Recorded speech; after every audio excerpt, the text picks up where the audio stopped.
আচ্ছা, হাসিনা যখন পলা ছিল ওই ভিডিও আপনারা দেখছেন? দেখলেও মনে করেননি, আমি খুব গুরুত্ব দিয়ে দেখছি। শেখ রেহানা মাটির দিকে তাকা তাকা হাঁটতেছে আর হাসিনা খালি চারিদিকে ভাবে তাকাচ্ছে এই করে। ওই সময় হাসিনা একটা মনে মনে গান গেছিল, কতজনকে কত কি দিলাম, যাবার কালে এক সামসারও দেখা না পাইলাম। বর্তমান সময় হাসিনার জন্য কেমন চলতেছে? কথা কয় না রে, কথা কন না কেন? হাসিনা লকারের মধ্যে সোনা থেকে গেছিল 800 ভরির বেশি, এখন ইউনুস সেটা আবার বার করেছে। আজকে হাসিনা বলতেছে আমার লকারে হাত দেওয়ার সাহসকে দিল। ওরে বাবারে, তোমার বলে কিছুই নাই, তুই বলে কিছুই করনি, এতগুলো সোনা থেকে গেছে। তার মানে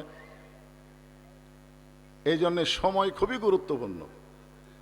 এক সময় হাসিনার ছিল, এখন আর হাসিনার নাই, ইউনুস এসে বসলো, এখন আগামীতে আর একজন আসতেছে। জোরে কথা বলেন ভাইজান। আল্লাহ তাআলা সময়ের শপথ করে বললেন, ইন্নাল ইনসানা লাফি খুসর। ইন্না মানে নিশ্চয়, ইনসান মানে মানুষ, লাফি মানে ভিতরে, খুসরুন মানে ক্ষতি। একত্র অর্থ হলো নিশ্চয় মানুষগুলো ক্ষতির ভিতরে। আপনাদের কাছে আমার প্রশ্ন হলো, আল্লাহর যত সৃষ্টি আছে সমস্ত সৃষ্টির ভিতরে শ্রেষ্ঠ মহব্বতের সৃষ্টির নাম কি? যারা বলতেছেন না তারা মনে হয় জানেন না। তাহলে আমার সঙ্গে সবাই বলবেন, আদর করে মানুষ আল্লাহ বানায়া কেমনে দিবেন ক্ষতির মধ্যে ফেলিয়া। সর্বপ্রথম আল্লাহ নিজের হাতে যে মানুষটাকে তৈরি করছেন তার নাম কি?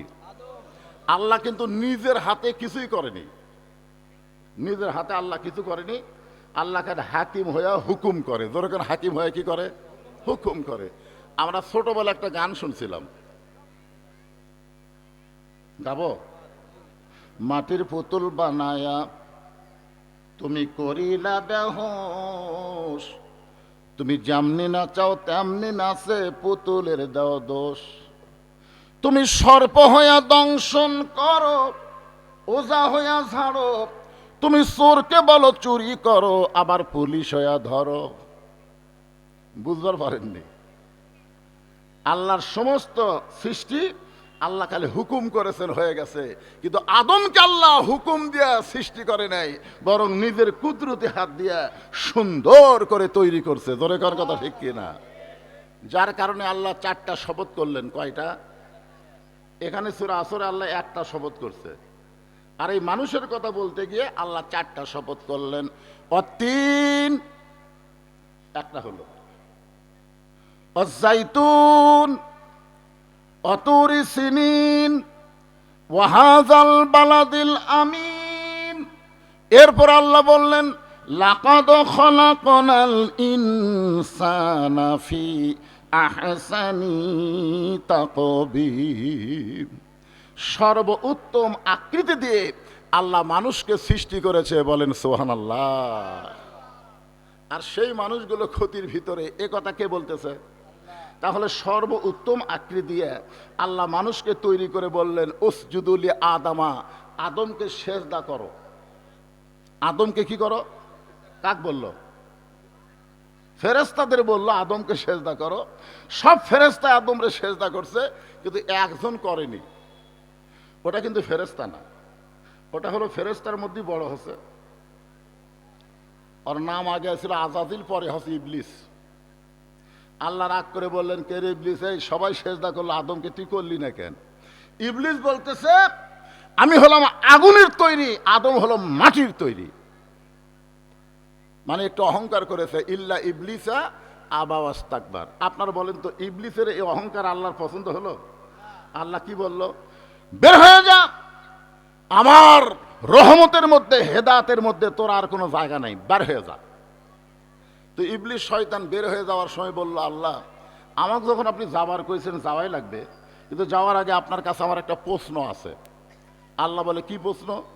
ইবলিস বলতেছে, আমার প্রশ্ন হলো, আল্লাহ বড় না আদম বড়? আপনার বলেন তো, ইবলিস যে প্রশ্ন করলো এটা কি ঠিক করছে? এটা একটা সাইজ হলো। যেরকম একজন বাউল আবুল সরকার, যেরকম কি সরকার, আল্লাহর বলে আগামাতা নেই, মানে এর সাথে খারাপ ভাষা কইছে, আমি একটু ভদ্র করেই কইলাম।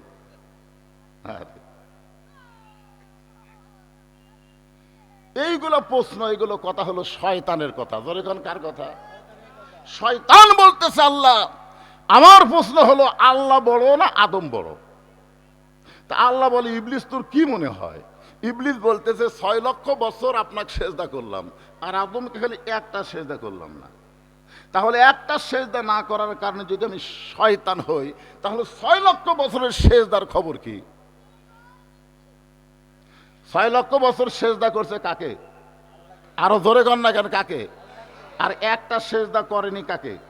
আদমকে। তো রাগ হবে না যে আপনার সৃষ্টি আদমকে আমি একটা সেজদা করিনি, আর 6 লক্ষ বছর স্রষ্টাকে সেজদা করলাম, তাহলে 6 লক্ষ বছরের সেজদার খবর কি?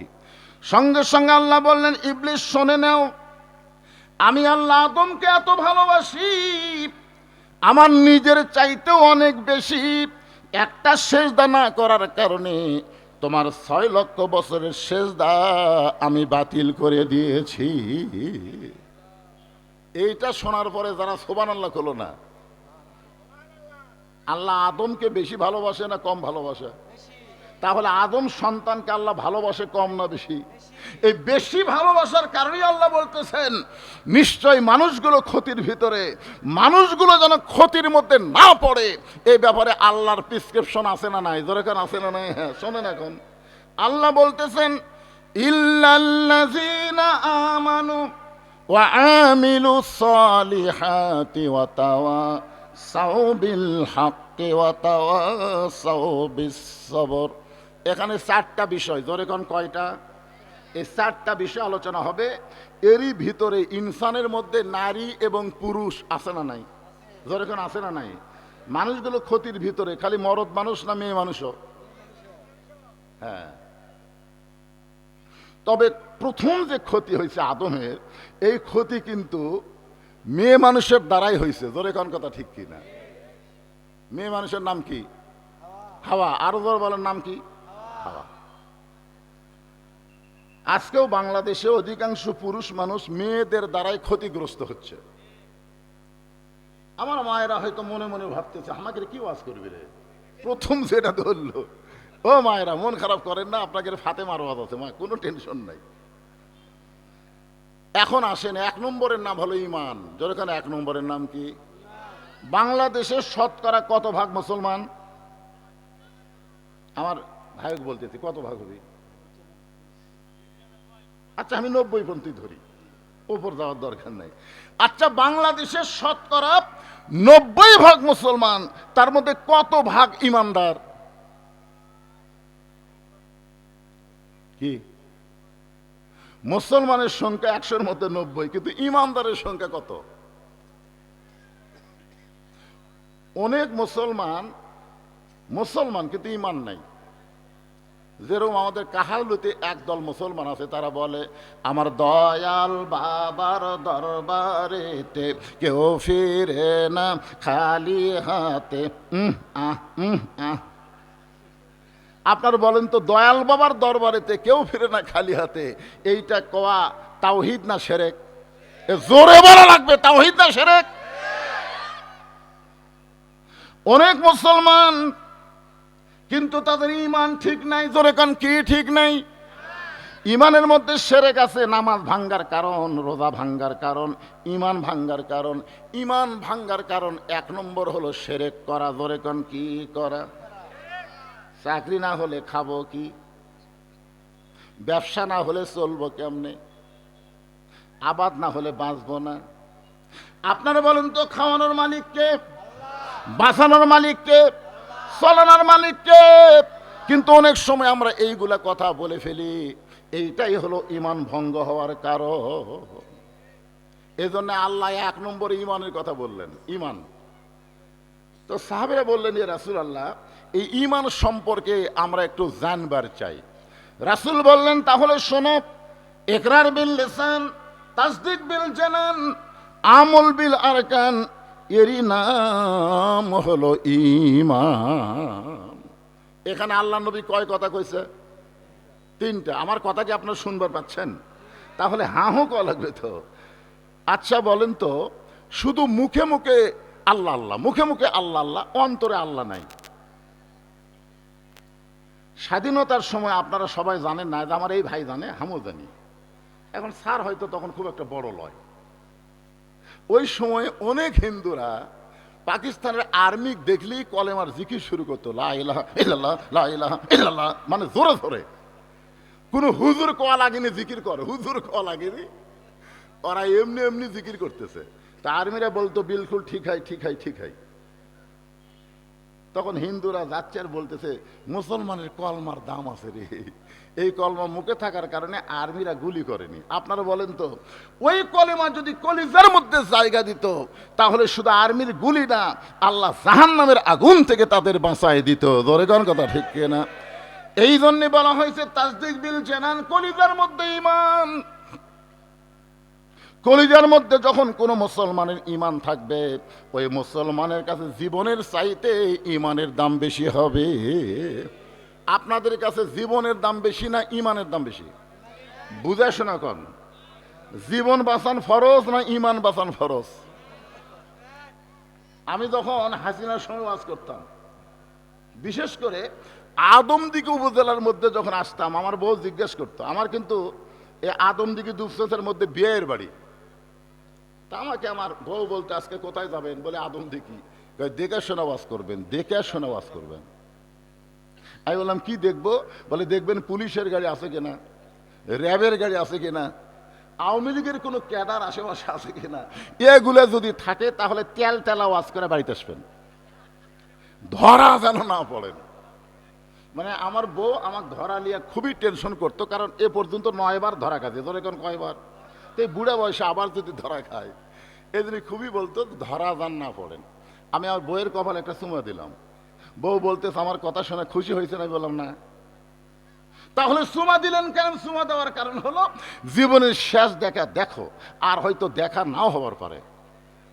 আমার বউ বলতেছে কে গো, এলা কি কথা খাও? পুলিশ ধরলে তো তোমাকে ছাড়ে, জীবনে আর দেখা হবে না। আমি বললাম পাগলি, তুমি চিন্তা করো পুলিশ ধরার অ্যাপ ধরা, কিন্তু প্রত্যেকটা মুসলমান ইমানের বলে বলিয়ান হয়ে চিন্তা করে আজরাইল ধরা। ধরে কোন কি ধরা? আপনারা বলেন তো, আজরাইল যদি ধরে তাহলে ছাড়বি? এখানে যত মানুষ আমরা আছি, আমরা আজরাইল ধরার চিন্তা কি একবার করছেন? একটা মানুষ বলেন তো, যারা দাঁড়িয়ে আছেন তারা, অথবা যারা বসে আছেন, এখান থেকে বাড়ি যাবার পারবেন এরকম একটা গ্যারান্টি দেওয়া মানুষ খাড়া হন তো দেখি। তাহলে বাড়ি যাওয়ার গ্যারান্টি যদি না থাকে, এত মশান মারতেছেন কেন? আমাকে চিনিস? আমি কোন দল করি তুই জানিস? একমাত্র যারা আল্লাহর দল করে। ধরে কেন কার দল করে? কথা কয় না রে ভাই। মুসলমান মাত্র দল করা লাগবে কার? আরো জোরে শোনেন, মসজিদের মধ্যে গেলে সব দলের মুসলমান এক কাতার হয়, হয় কি হয় না? এ কথা কোন হয় কি হয় না? আওয়ামী লীগ 4 আঙ্গুল কাতার থেকে সামনে গেছে, বিএনপি টান দিচ্ছে। কে রে তুই লাইন ছিলিস না? কে টান মারলো? ওদিকে আওয়ামী লীগ না তাকায়, নিচের দিকে তাকায়, বলে আমি খেয়াল করিনি ভাই। এখন দেখা যাচ্ছে 14 দল 20 দল ভাঙ্গিয়া সবাই এক কাতার। ধরে কোন কয় কাতার? ফেরেশতারা বলতেছে আল্লাহ তোমার মসজিদের বেড়া যখন থাকে তখন 14 দল 20 দল হয়, কিন্তু মসজিদের মধ্যে ঢুকলি সবাই এক কাতার করে। কারণ কি? আল্লাহ বলে যখন তারা ভিতরে ঢুকবে তখন কোনো দলাদলি থাকবে না, সব মুসলমান এক হওয়া লাগবে। ধরে কোন কথা ঠিক কি না? বর্তমানে আপনারা কোন জায়গায় আছেন? বাইরে না ভিতরে?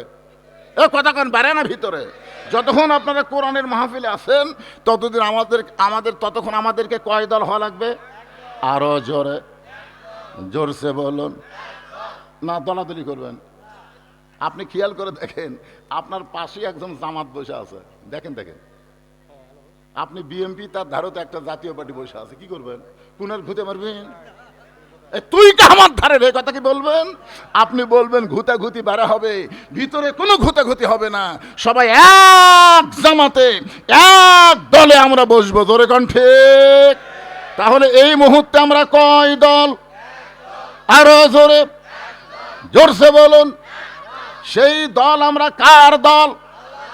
আরো জোরে, মাশাআল্লাহ। এখন সূরা আসরের তাফসীর করতে খুব সুবিধা হবে, তেড়ে বেঁকে করার সময় নেই। হ্যাঁ, এখন আসেন ইমান। ইমানের শেষ পর্যায়ে বলা হচ্ছে আমল বিল আরকান। ইমান অনুযায়ী আমল করা লাগবে। আপনারা বলেন তো, ইমান রক্ষা করার জন্য যত আমল আছে আল্লাহর, সমস্ত আমলের মধ্যে শ্রেষ্ঠ আমলের নাম কি? যে আমল না করলে ইমান থাকে না, আপনাদের বলা লাগবে সে আমলের নাম কি? আরো জোরে, জোরসে বলুন। এই নামাজ পড়া লাগবে না কায়েম করা লাগবে? হ্যাঁ, আমাদের বাংলাদেশে প্রত্যেক বক্তা ওয়াজ করে নামাজ পড়ো, অথচ এই কোটা কোরআন শরীফ খুঁজে দেখেন একটা জায়গায়ও নামাজ পড়ার কথা নাই। আচ্ছা, হাদিসের মধ্যেও নাই, কোরআনের মধ্যেও নাই। এক ভণ্ড আমাদের এলাকায় এক মূর্খ নামাজিকে বলছে, এই তুই যতই নামাজ পড় কাম হবি না। তখন বলতেছে, কেন হবি না ভাই? বা নামাজ পড়ার কথা কোরআনে হাদিসে কোন জায়গাত নাই? আমার কাছে এসে বলতেছে, হুজুর কোরআন হাদিসে নামাজ পড়ার কথা নাই। আমি বললাম নাই। তখন রাগ করে, আপনিও যা ভণ্ডও তাই। আমি বললাম, পাগল, কোরআনের ৮২ জায়গায় আল্লাহ বলেছেন আকিমুস সালাত, নামাজ কায়েম করো। নামাজ যদি আপনারা কায়েম করতে চান তাহলে বর্তমান পরিবেশে সম্ভব না। নামাজ কায়েমের একটা পরিবেশ লাগবে। ধরে কোন কথা ঠিক কি না? আপনারা বলেন তো, আল্লাহ নবীর নামাজ কখন পাশে না? মেরাজ কোন কোন কোন কোন সনে হবে সেটা তো কওয়া লাগবে। নবুয়তের ১০ম বৎসরে, নবুয়তের ১০ম বৎসরে নবীর মেরাজ হয়েছে। নবী ৫ ওয়াক্ত নামাজ নিয়ে দুনিয়াতে আসার ৩ বছর মক্কায় ছিলেন। নবী ৫ ওয়াক্ত নামাজ পাওয়ার পরে কয় বছর মক্কায় ছিলেন? ৩ বছর মক্কায় ছিলেন। প্রত্যেকবারই নবী বলতো, আল্লাহ আপনি যত জায়গায় নামাজের কথা বলেন, আকিমুস সালাত, নামাজ কায়েমের কথা বলেন, কিন্তু আমি তো নামাজ কায়েম করার কোনো পরিবেশ পাচ্ছি না। কারণ নামাজ কায়েম করতে গেলে মুয়াজ্জিন আযান দেওয়া লাগবে, আবার তারপরে জামাতের সঙ্গে নামাজ পড়া লাগবে, জোরে সোরে আকামত দেওয়া লাগবে। এইরকম একটা পরিবেশ তো আমি পাচ্ছি না আল্লাহ, তাহলে নামাজ কায়েম করব কেমনে? তখন আল্লাহ বলেন, হাবিব, নামাজ কায়েমের একটা পরিবেশ করতে গেলে আপনি খালি ইমাম হলে চলবে না, আপনাকে নেতাও হওয়া লাগবে। আজকে বাংলাদেশের আলেমগুলো হলো মসজিদের ইমাম, আর সমাজের ইমাম তো আলেমেরা হওয়ার পারতেছে না। ধরে কোন কথা ঠিক কিনা? এই জন্য যতই ওয়াজ করেন, ৪২ বছর আমার ওয়াজের বয়স হলো ৪২ বছর। ৪২ বছর ওয়াজ দিয়া যে রাত্রে যেখানে ওয়াজ হয় ওই রাত্রে ফজরের মুসল্লি কমা যায়। আমার ওয়াজ শুনবার আইছিল এক মুয়াজ্জিন ওয়াজ শুনে বাড়িতে গেছে, এমন ঘুমাচ্ছে, ওই আর আজানে শুনে চেতন পায়নি। তো যারা ওয়াজ শুনবার যায়নি তারা চেতন পাচ্ছে, কে রে ফজরে আজান। মসজিদে এসে থেকে তালা দেওয়া, মসজিদ কি দেওয়া, মুয়াজ্জিন তালা দিয়ে আছে, বাড়ি ঘুম পাড়তেছে। তখন চারিদিকে আজান হলো, সে আজানে আমরা চেতন পেলাম, আর আমাদের মসজিদ তালা, মুয়াজ্জিন কোথায় রে? ওরা ৪-৫ জন রাগ করা মুয়াজ্জিনের বাড়িতে ডাকতেছে, মুয়াজ্জিন সাহেব। মুয়াজ্জিন লাফ দিয়ে উঠছে, কে রে ভাই? আজান। কে? ওয়াজ শুনবার গেছিল ভাই। ওয়াজ শুনবার যা মুয়াজ্জিনই চেতন পাইনি। আমার কথাই বুঝতেছেন? মানে ওয়াজের তাসির হলো মুয়াজ্জিনই চেতন পায় না। তার মানে বোঝা গেল ওয়াজ দিয়ে নামাজ কায়েম হবে না। নামাজ কায়েম করতে গেলে একটা পরিবেশ লাগবে, সেই পরিবেশ আমাদের বাংলাদেশে তৈরি করা লাগবে। ধরে কোন কথা ঠিক? এখন নামাজ কায়েমের পরিবেশটা কেমনে হবে একটু মনোযোগ দিয়ে শুনবেন। তা আমল বিল আরকান, ইমান অনুযায়ী আমল করতে গেলে ১ নম্বর লাগবে নামাজ। লা সালাত লা ইমানা, যার নামাজ নাই তার ইমান নাই। বাইনাল আবদি ওয়াল কুফরি তরকুস সালাত, বান্দার কাফেরের মধ্যে পৃথক করার জিনিস, তার নামই হলো নামাজ। এই মাইকের সাউন্ড এরকম হঠাৎ এরকম হলো কেন? সনসনি করতেছে বেশি, কারণ কি? না না, ভালোই তো আছে, জোরে দিলে হবে না তো। আমার কথা আপনার বোঝা লাগবে রে ভাই। কোনো মানুষ যদি চিল্লায় কথা কয়, সবাই কি বলে, এত চিল্লাস কেন রে? বোঝা যায় না, কয় কি কয় না। আবার কোনো মানুষ যদি খুব আস্তে কথা কয়, তখন কি কয়, ম্যান ম্যান করিস কেন, শোনা যায় না। তার মানে জোরেও না আস্তেও না, মাঝামাঝি হওয়া লাগবে। জোরে কোন ঠিক? হ্যাঁ, খুবই গুরুত্বপূর্ণ 4টা বিষয়। জোরে বলেন কয়টা? 1 নম্বর হলো ইমান। সেই ইমানটা ব্যাখ্যা করতে গিয়ে তৃতীয় পর্যায়ে হলো আমল বিল আরকান, ইমান যে আমল করা লাগবে। আর সূরা আসরের 2 নম্বর বিষয় হলো আমিলুস সলিহা, নেক আমল করা লাগবে। নেক আমল ধরে কোন কি আমল? তাহলে বর্তমান যেই পরিবেশ চলতেছে এই পরিবেশে আমল করা যায়, কিন্তু নেক আমল করা খুব কঠিন। দেখবেন দাদা নামাজ পড়ে, লাতি নামাজ পড়ে না। আপনাদের গ্রামে আছে না নাই? বাপ নামাজ পড়ে, বেটা নামাজ পড়ে না। নেক আমল করবার গেলে 7 বছর থেকে নামাজের তালিম দেওয়া লাগবে, আর 10 বছর থেকে জোর করে নামাজ ধরান লাগবে। শুধু চামড়া ঢিল হলে আল্লাহর সঙ্গে মিল দেওয়া যাবে না, সবসময় আল্লাহর সঙ্গে মিল দিয়ে ইবাদত করা লাগবে। ধরে কোন ঠিক কি না? আজকে আপনারা খেয়াল করে দেখেন তো, সারা জীবন ঘুষের চাকরি করছে, সারা জীবন চাকরি যখন রিটায়ার হচ্ছে তখন আল্লাহর সাথে মিল দিয়ে কান দিচ্ছে আর বলতেছে, আল্লাহ আমি আর জীবনে ঘুষ খাবো না, আল্লাহ আমি আর জীবনে ঘুষ খাবো না। আর কান্দের ফেরেশতাকে, আল্লাহ যতদিন ঘুষের চাকরি আছিল ততদিন তো এরকম কান্দেনি, আজকে চাকরি নাই ই আর ঘুষ খাবি না, এই ঘুষ পাবি কোথায়? সারা জীবন নামাজ পড়েনি, বুড়া বয়সে চেয়ার লিয়ে মসজিদে গেছে। এরকম কিছু নতুন নামাজে আছে না নাই? জোরে কোন আছে না নাই? সারা জীবনই নামাজ পড়েনি, বুড়া বয়সে চেয়ার লিয়ে মসজিদে গেছে। এখন আপনারা বলেন তো, বাড়ির নামাজ পড়লে কয় গুণ আর মসজিদে নামাজ পড়লে কয় গুণ? মসজিদে নামাজ পড়লে না, মসজিদে জামাত করলে। আমরা অনেক সময় ভুল করি, মসজিদে শুধু নামাজ পড়লে 27 গুণ পাবেন না, মসজিদে জামাতের সঙ্গে নামাজ পড়লে 27 গুণ। ধরে কারণ কাশের কি সঙ্গে? জামাতের সঙ্গে। এখন আপনারা জামাত করবার গেলে জামাতের 1 নম্বর শর্ত হলো কাতার সোজা করা লাগবে। কাতার কি করা লাগবে? কাতার সোজা করবার গেলে নিয়ম হলো পায়ের গোড়ালির সঙ্গে গোড়ালি মিল করা লাগবে। আপনারা বলেন তো, যেই লোকটা চেয়ার লিয়া বসে গেছে আর পায়ের গোড়ালি কোন জায়গা? তাহলে আপনারা যদি 27 গুণ সোয়াব চান, তাহলে ওই চেয়ার পার্টি তো আপনাদের কাতারে রাখা যাবে না, 2 নম্বর কাতারে বাড়ি করে দেওয়া লাগবে। জোরে কোন কথা ঠিক কিনা? এখন 2 নম্বর কাতারওয়ালা বলবে, তোর কারণে আমাকে 27 গুণ হবে না, তুই 3 নম্বর যা। 3 নম্বর কাতার বলবে, ভাই তোর কারণে আমরা 27 গুণ ছাড়বার পারবো না, তুই 4 নম্বর যা। ওই যাতে যাতে বারান্দার যাবে, মসজিদের মধ্যে কোনো চেয়ারের জায়গা হবে না। জোরে কোন কথা কন না? কি 27 গুণের সোয়াবের দরকার আছে না নাই? এই লোকটা যদি যৌবন কাল থেকে নামাজ পড়তো, তাহলে বুড়া বয়সে ওর বল বিয়ারিং কোনোদিন জাম হতো না। যেই মেশিনটা চালায় না, হঠাৎ চলাবার যায়, দেখবেন স্টার্ট নেয় না। কারণ কি? কারণ অনেক দিন হলে তেল মোবিল ঠিক মতো দেয়নি, যার কারণে খালি ঘুরে যাচ্ছে কিন্তু স্টার্ট হচ্ছে না। যেই লোকটা যৌবনকালে নামাজ পড়ে নাই, ওই বুড়াকালে নামাজ পড়বার গেলে ঠিক মতো রুকু সেজদা করবার পারবে না। এই জন্য নামাজ হলো সরকারি চাকরির মতন। সরকারি চাকরি করবার গেলে যেরকম একটা বয়সের দরকার হয়, নামাজ আদায় করবার গেলে একটা বয়সের দরকার আছে না?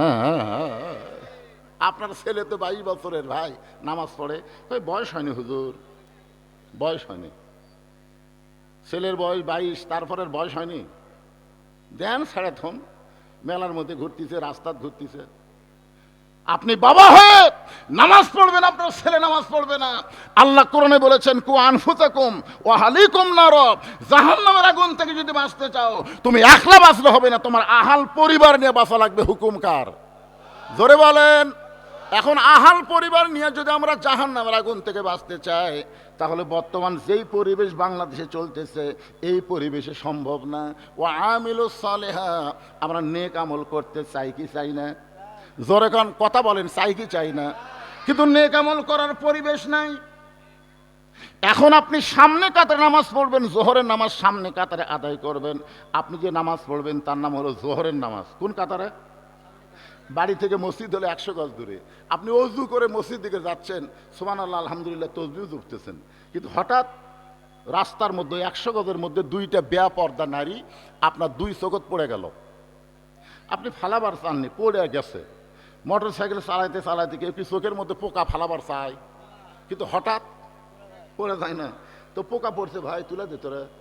তখন একজন কাপড় দিয়ে আপনার পোকা তুলে দেয়। কিন্তু 2টা বেপর্দা নারী যদি আপনার 2 চোখত পড়ে, আপনি যদি কাউকে বলেন, ভাই রে অমুকের বউ আমার চোখত পড়ছে রে, তুলে দে তোরা, পারবি? ওই চোখ খুঁজে দেখবি কি রে, আমি তো দেখে পাই না কোন জায়গা, আমি তো দেখতেছি রে। তার মানে এটি পড়াও সারা, এটি আবার লোড হওয়াও সারা। এখন আপনি সামনে কাতারে গিয়ে নিয়ত করছেন ইলা জিহাতিল কাবাতি শরীফাত আল্লাহু আকবার, মুখ আছে কাবার দিকে, চোখ আছে সেজদার দিকে, আর মন খালি বলতেছে রাস্তাত কি দেখলাম রে। আপনার কোন তো নামাজ হবে? তাহলে সুন্দরভাবে নামাজ পড়তে গেলে শুধু পিচ ঢালা রাস্তা হলে হবে না, ওই রাস্তা বেপর্দা নারী মুক্ত হওয়া লাগবে। জোরে কোন কথা ঠিক কিনা? এখন বেপর্দা নারী মুক্ত রাস্তা যদি আমরা পাবার চাই, তাহলে বক্তার ওয়াজ দেওয়া হবে না, আল্লাহর কোরআনের সমাজ লাগবে। জোরে কোন ঠিক কিনা? এ কারণে আল্লাহ বললেন অকরনা ফি বুয়ুতিকুন্না ওয়ালা তাবাররাজনা তাবাররুজাল জাহিলিয়াতিল উলা। আল্লাহু আকবার। এখন কি করবেন ভাইজান? এখন কি করবেন? কোরআনের খালি ওয়াজ শুনবেন? খালি শুনলে হবে? তাহলে কোরআনকে আমাদের বাংলাদেশে চালু করার জন্যে আমাদেরও একটা কাজ করার দরকার আছে না নাই? হ্যাঁ, আমি বলতেছি খুব সহজ কাজ। আমরা যারা এখানে বসে আছি, আপনারা যারা আমার সামনে বসে আছেন, কাজটা খুব কঠিন না, খুব কঠিন কিন্তু না। এই কোরআনের প্রথম থেকে আপনি নিয়ত সহি করে কোরআন তেলাওয়াত শুরু করবেন। আল্লাহ বললেন জালিকাল কিতাবু লা রাইবা ফি হুদাল লিল মুত্তাকিন। এইটুকু শুধু আপনাদের সামনে আলোচনা হবে, আর আলোচনা হবে সূরা আসর। সূরা আসরের 2 নম্বর বিষয় চলতেছে। পুরুষের জন্য 1 নম্বর নেক আমলের নাম হলো নামাজ। খুব খেয়াল করবেন, পুরুষের জন্য 1 নম্বর নেক আমলের নাম কি? আর নারীদের জন্য 1 নম্বর নেক আমল কিন্তু নামাজ না, নারীদের জন্য 1 নম্বর নেক আমলের নাম হলো পর্দা। আমার মায়েদের জন্য বলতেছি, মা, পর্দা যদি আপনাদের না থাকে, আপনি যতই নামাজ পড়েন, রোজা করেন, যত ইবাদত করেন, একটা ইবাদত আল্লাহর দরবারে কবুল হবে না। নারীদের ইবাদত কবুল করতে গেলে 1 নম্বর যে নেক আমল করা লাগবে, তার নাম কি? জোরে সরে কর না কেন?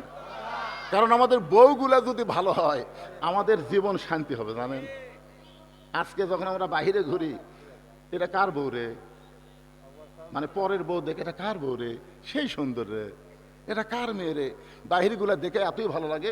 কিন্তু ঘরের মধ্যে যায় দেখি পেতনি বসে আছে, মানে এমন ভাবে বসে আছে, চুলও ঠিক মতো নাই, কাপড়ও ঠিক মতো নাই, এটি হলুদ ভরে আছে, এটি কালি ভরে আছে। তখন আপনি কি করেন? বেড়াই ভালো রে, বেড়াই ভালো রে। আমার মা বোনদের জন্য বলতেছি, আপনি যদি ঘরটাকে সুন্দর করেন, আপনি যদি সুন্দর হয়ে থাকেন, বাড়ির মধ্যে আপনি স্বামীর মনোরঞ্জন করবেন, বাইরে যখন বের হবেন আল্লাহর আইন পর্দা যদি মেনে চলেন, আপনার চেহারার উপরে আল্লাহ সৌন্দর্য লেপন করে দিবে। জোরে কোন কথা ঠিক কিনা? একটু মনোযোগ দিয়ে শোনেন। এশার নামাজের পরে হযরত আলী ঘরের মধ্যে ঢুকছে। এশার নামাজের পরে হযরত আলী ঘরের মধ্যে ঢুকছে। আমি কিন্তু পর্দার ওয়াজ করতেছি। ঘরের মধ্যে ঢুইকা দেখে ঘর সুন্দর করে সাজানো, হাসান হোসেনকে সুন্দর করে সাজায় দিছে। ফাতেমা সুন্দরী সাইদা গুইজা ঘরের মধ্যে বসে আছে। আপনার বলেন তো, এশার নামাজ পড়ে এসে স্বামী যদি এইরকম দৃশ্য দেখতে পায়, স্বামীর মনে একটা আলাদা আনন্দ হয় কি হয় না? ঘরও সুন্দর, সন্তান দুইটাকে সুন্দর করে সাজায় দিয়েছে, নিজেও সুন্দরী সাইদা গুইজা বসে আছে। হযরত আলী ঘরের মধ্যে ঢুকে আল্লাহর শুকর আদায় করলেন।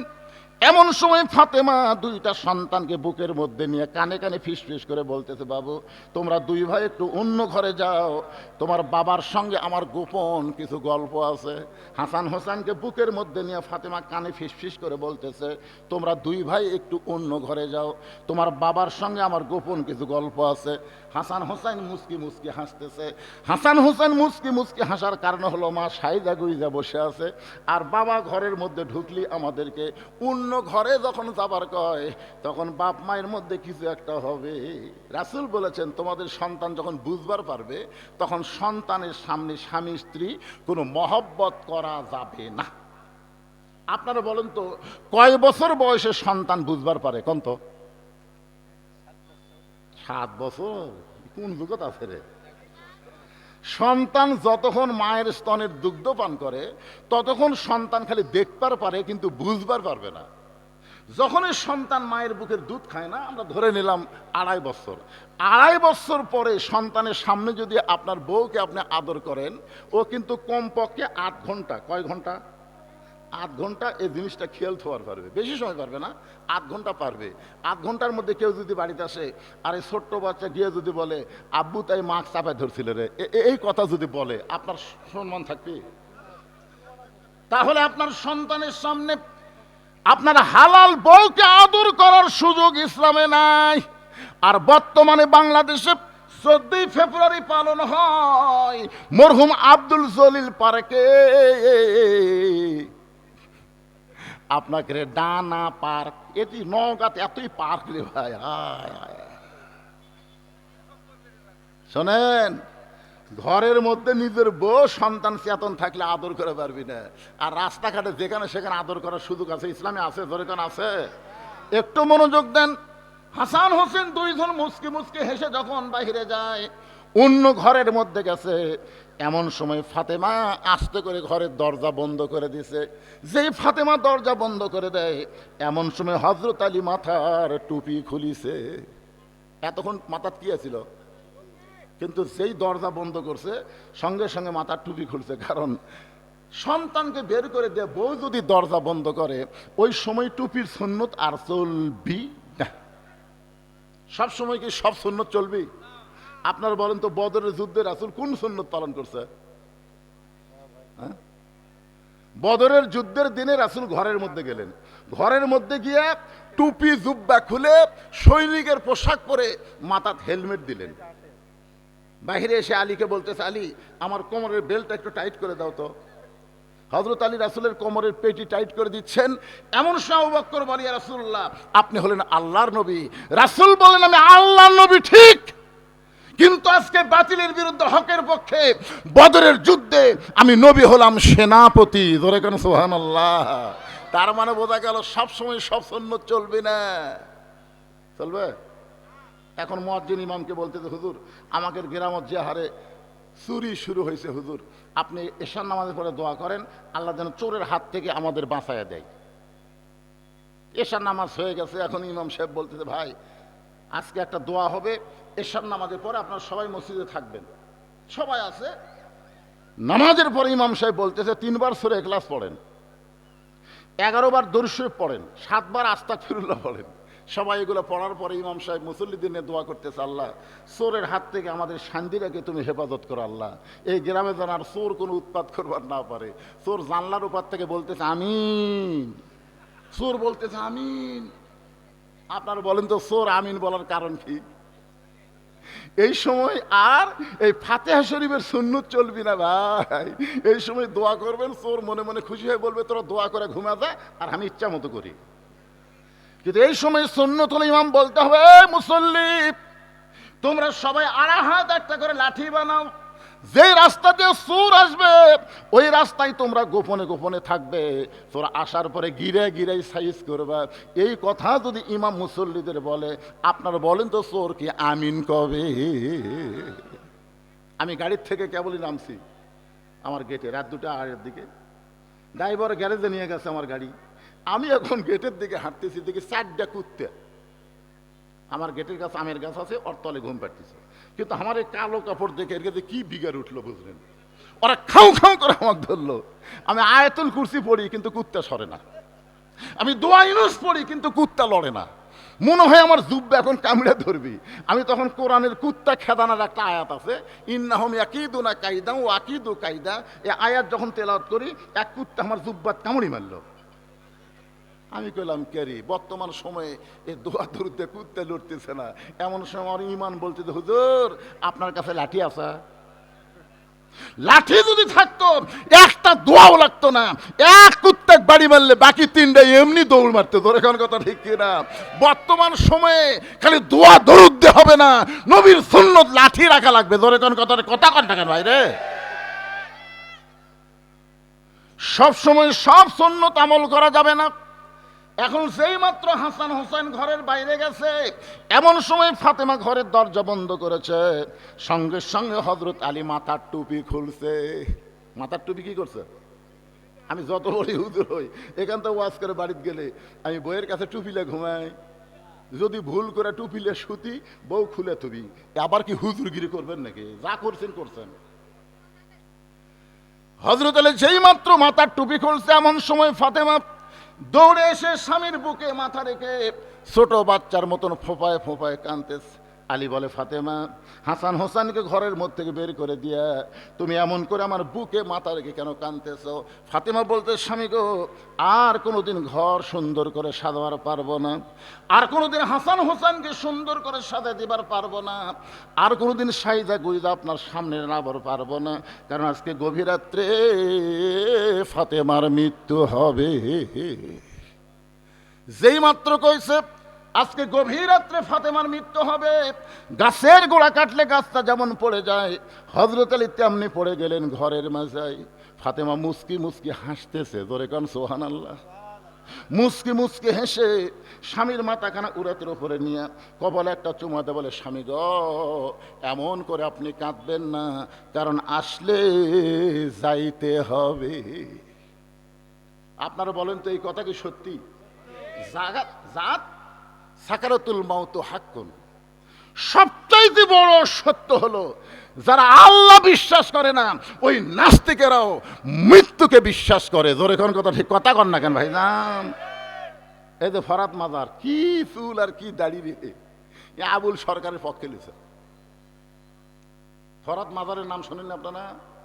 বাংলাদেশে বুদ্ধিজীবী, সুশীল বুদ্ধিজীবী, ই আবার আবুল সরকারের পক্ষে লিখে।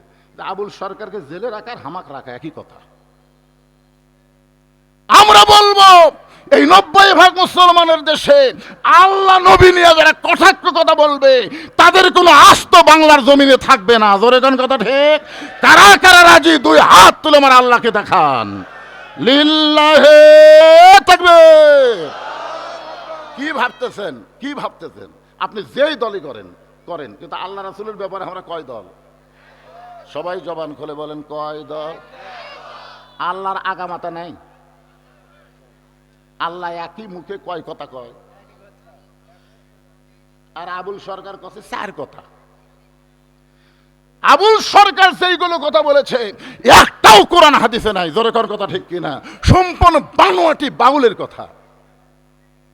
আমার আল্লাহকে এমন ভাবে কথা বলল, যেই কথা আপনাদের সামনে বলতে আমার লজ্জা হয়, আমি সে কথা বলবো না। না, ওই খাপসা কথা বললে আমারও ইমান থেকে যাবি। তুই কথা কথা তুই আর রিপিট করলি কেন? আমি শুধু এইটুকুই ভদ্র হয়ে বললাম, আগামাতা নাই, আল্লাহর আগামাতা নাই। কথা কন না কেন বারে? এত বছর পর আপনাকে শান্তিতে আসলাম, আপনার রাগ করছেন নাকি? এই হুজুর, এরা কোন হুজুরে, কোন কোন মাদ্রাসা পরিষদ?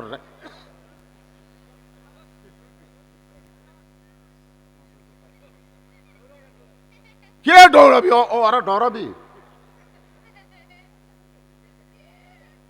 আমি যত বড়ই বক্তা হই, ওরকে হুজুর হওয়া আমার পক্ষে কঠিন।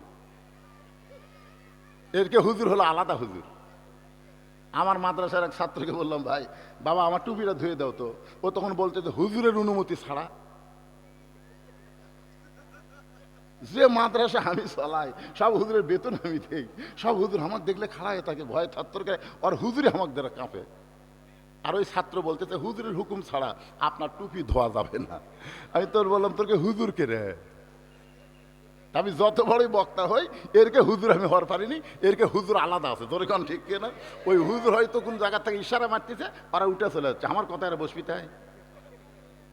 এই যে মাঝখানে কিন্তু হুজুর দেখা যাচ্ছে। আপনার কি থাকবেন না যাবেন বাবজান? থাকবেন ইনশাল্লাহ। আপনাদের ওয়াজ আছে, কারণ আজকের মাহফিলে হচ্ছে হাফিজে মাদ্রাসার মাহফিল, ইয়েতিমখানার মাহফিল। জোরে কোন কথা ঠিক? হ্যাঁ, মনোযোগ দিয়ে শুনবেন। কি বলতেছিলাম একটু গুরুত্ব দেন। আবুল সরকারের কথা বলতেছিলাম, যে আবুল সরকার আল্লাহ ব্যাপারে এমন কথা বলেছে, সে আবুল সরকারের পক্ষে কোনো মুসলমান নিবার পারে?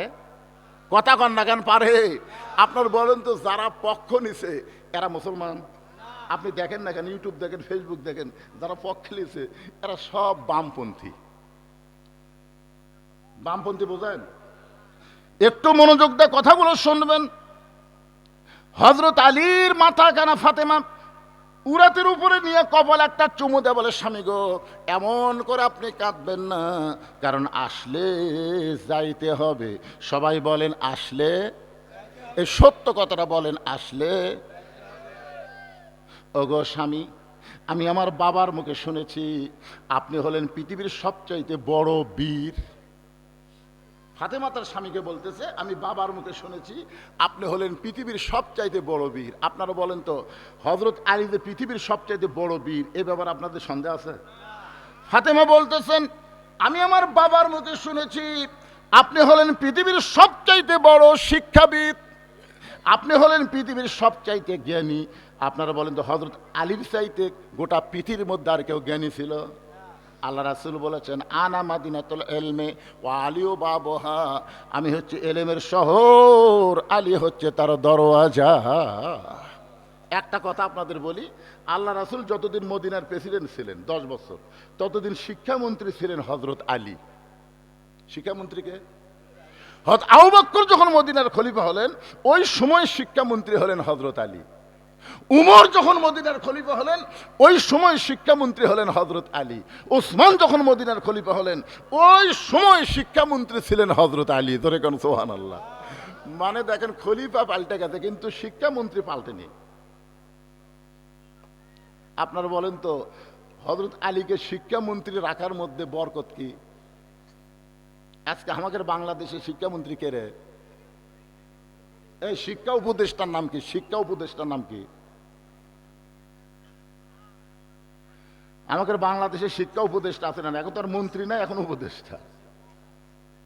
আল্লাহ রাসূল বলেছেন, খায়রুকুম মান তাআল্লামাল কুরআন ওয়া আল্লামাহ, ওই ব্যক্তির চাইতে দামি সম্মানী কোনো ব্যক্তি নাই যে ব্যক্তি আল্লাহর কোরআন শিখেছে এবং অপরকে কোরআনের শিক্ষা দেয়। ভাইজান, আজকে আগডম বাগডম ঘোড়ারম সাথে ঢাক ঢোলক ঝাঁদর বাজে, এই মিথ্যা শিক্ষার জন্য হাজার হাজার কোটি টাকা বাজেট হয়। জোরে কোন কথা ঠিক কিনা? কিন্তু আল্লাহর কোরআনের শিক্ষার জন্য এই বাংলাদেশে কোনো বাজেট হয় না। তার মানে কি? আমি এ পর্যন্ত না হলেও 20 থেকে 25,000 হাফেজের মাথার তাগড়ি বাঁধতেছি এই 42 বছরে, কিন্তু এর মধ্যে একটা হাফেজও এমপির বেটা নাই, একটা হাফেজও ডিসিএসপির বেটা না, সবগুলা গরিবের সন্তান। এই মাদ্রাসায় যারা লেখাপড়া করে অধিকাংশই তারা গরিবের সন্তান, আর গরিবদের সন্তানের দিকে কোন নেতারা তাকায় না। জোরে করে কথা কন না কেন হয়? সত্য কথাটা বলেন। কারণ নিজের সন্তান তো পড়ে না, পরের সন্তান পড়ে। সংসদেও কোনোদিন এই মাদ্রাসার জন্য কোনো কথা হয় না। যে তিন বাচ্চারা লেখাপড়া করে, এদের জন্য কিছু বাজেট করা দরকার। মাস গেলে প্রাইমারির হেড স্যার 50,000 টাকা বেতন পায়, অথচ মাস গেলে মাদ্রাসার মুহতামিম 1 টাকাও পায় না, ভিক্ষা করে চলান লাগে। একটু মনোযোগ দিয়ে শুনবেন। ফাতেমা চোখের পানি বের করে বলে, স্বামী গো, আমি বাবার মুখে শুনেছি আপনি হলেন পৃথিবীর সবচাইতে বড় বীর, আপনি হলেন পৃথিবীর সবচাইতে বড় জ্ঞানী। তাহলে সত্য কথা শুনে আপনি এমন করে পড়ে গেলেন কেন? ওগো স্বামী, আমি দুনিয়া থেকে বিদায় নিব, বিদায় নেওয়ার পর আমার 3টা চাওয়া আপনাকে পুরা করা লাগবে। হযরত আলী কান্দের বলে, ফাতেমা, দুনিয়ার জীবনে গরিব ছিলাম বলে তুমি কিছুই চাইলা না, মৃত্যুর পরে তুমি কি চাইবা ফাতেমা? ফাতেমা বললেন, আমার 1 নম্বর চাওয়া হলো আমি রাতের অন্ধকারে মৃত্যুবরণ করব, রাতের অন্ধকারেই আমাকে দাফন করা লাগবে। আমার 2 নম্বর চাওয়া হলো আমার কোনো জানাজার ব্যবস্থা করবেন না। আমার 3 নম্বর চাওয়া হলো আমার লাশটা খাটনিতে তুলবেন না, কারণ 4 জন ব্যক্তি আমার খাটনি কান্দে নেবে, এমন 4 জন ব্যক্তি আমি খুঁজে পাইলাম না। আমার বাবা যদি আজকে দুনিয়াতে জীবিত থাকতো, মরা মেয়ের লাশের খাটনি বাবা কান্দে নিবার পারত। আমার হাসান হোসেন যদি বড় হইতো, তাহলে মায়ের লাশের খাটনি কান্দে নিবার পারত। কিন্তু 6 মাস আগে আমার বাবা দুনিয়া থেকে বিদায় নিয়েছে। আমার হাসান হোসেন এত ছোট, এরা মায়ের লাশের খাটনি কান্দে নিবার পারবে না। আপনি শুধু কান্দে করে নিয়ে ওই জান্নাতুল বাকির পূর্ব কোণায় সবুজ রঙের একটা বাতি জ্বলবে, ওই বাতি বরাবর আমাকে দাফন করবেন। আমার কবর খুঁড়তে যদি আপনার কষ্ট হয়, তাহলে আপনার একান্ত বন্ধু যদি কেউ তাকে দুনিয়ায়, তার একটু বলে দিবেন সে যেন গোপনে ফাতেমার কবর খনন করে, দুনিয়ার কোনো পুরুষ মানুষকে যেন ফাতেমার কবরের খবর না দেয়। গভীর রাত্রে হযরত আলী কানতে কানতে এক দৌড়ে আবু যর গিফারের জানলার কাছে। আবু যর গিফারের ঘরের মধ্যে থেকে চিন্তা করে, আমার জানলার কাছে ছোট বাচ্চার মতন এমন করে কে কানতেছে? দরজা খুলে বাইরে তাকায় দেখে আসাদুল্লাহিল গালিব হযরত আলী কাঁদতেছে। আবু যর গিফর বলে, আলী ভাই, জীবনে বহু যুদ্ধ তোমার সঙ্গে করলাম, কোন যুদ্ধে তোমাকে পরাজিত হয়ে আমি কাঁদতে দেখি না, কাছে এমন করে কাঁদতেছ, তোমার জীবনে এমন যুদ্ধ কি শুরু হয়ে গেল? আলী বলতেছে, আবু যর, একজন পর্দানিশী গভীর রাত্রে দুনিয়া থেকে মৃত্যুবরণ করবে, সে আমার ওসিয়ত করেছে এ রাতের বেলায় তাকে দাফন করা লাগবে। যারা আবু যর, যা জান্নাতুল বাকির পূর্ব কোণায় সবুজ রঙের বাতি জ্বলতেছে, ওই বাতি বরাবর একটা কবর কর। আবু যর গিফর বলে, আলী ভাই, সেই পদ্মানিশী কে গো? তার নাম কি আপনার মুখস্থ নাই? আলী বলতেছে, 6 মাস আগে আমার সন্তান নানা হারা হয়েছে, আজকে 6 মাস পরে গভীর রাত্রে আমার হাসান হোসাইন মা হারাবে। যেই মাত্র কইছে 6 মাস আগে আমার হাসান হোসাইন নানা হারা হয়েছে, এখন পর্যন্ত সন্তান দুইটা কাঁদতেছে। সাহাবীদের পাইলে জিজ্ঞেস করে, তোমরা কি আমার নানাকে দেখছো? আমার নানা কোন জায়গায়? যেই জিনিসটা সন্তানের চোখের পানি বন্ধ হয় নাই, আবার আজকে রাত্রেবেলায় মা হারা হয়ে যাবে। যারে আবু যর, যা একটা কবর কর।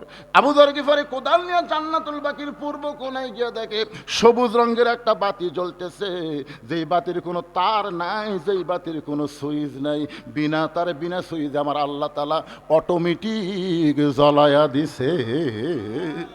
জোরে সরে বলেন সুবহানাল্লাহ। আপনি কি মনে করতেছেন কারেন্ট গেলে, আপনি বলেন কারেন্ট গেল কেন, অন্ধকারে কেমনে থাকবো? এখনই যদি মাহফিলের বাতি চলে যায় সবাই হো করে উঠবেন, তাহলে 50,000 বছর অন্ধকার কবরে থাকা লাগবে, যেই কবরে কোনো বাতি নাই, যেই কবরে কোনো দরজা নাই, জানলা নাই। যারা ঈমান আমলের নূর নিয়ে কবরের মধ্যে যাবেন, তাদের কবর আল্লাহ অন্ধকার করে দিবে না, তাদের কবরকে আল্লাহ জান্নাতের বাগান বানায় দিবে। জোরে কোন কথা ঠিক কিনা? আপনারা বলেন তো, জান্নাতের বাগান বানাইলে ওখানে সুইচ কোথায়? আবু যর গিফারি লক্ষ্য করে দেখে, যেই তারের মধ্যে যেই বাতির কোনো তার নাই, যেই বাতির কোনো সুইচ নাই, বিনা তারে বিনা সুইচ আমার আল্লাহ তাআলা অটোমেটিক জ্বলায় দিছে। আবু যর গিফারি লক্ষ্য করে দেখে, ওই বাতির আলোটা গোলাকার হয়ে পড়ে নাই, 4 কোণা হয়ে পড়েছে। ওই 4 কোণার ভিতরে কোদাল দিয়ে কবর খনন শুরু করে দিল। এক সময় আবু যর আবেগে, অনেক সময় মানুষের বিবেক থাকে না, আবেগে বলতেছে, কবর, তুই কি বলতে পারিস এই গভীর রাত্রে কেন কবর খুঁড়তেছি? তোর মধ্যে এমন একজন মহিয়সী নারীকে দাফন করা হবে, আল্লাহর নবীর মেয়ে হওয়ার পরেও নবী তাকে মায়ের মতন সম্মান করেছে।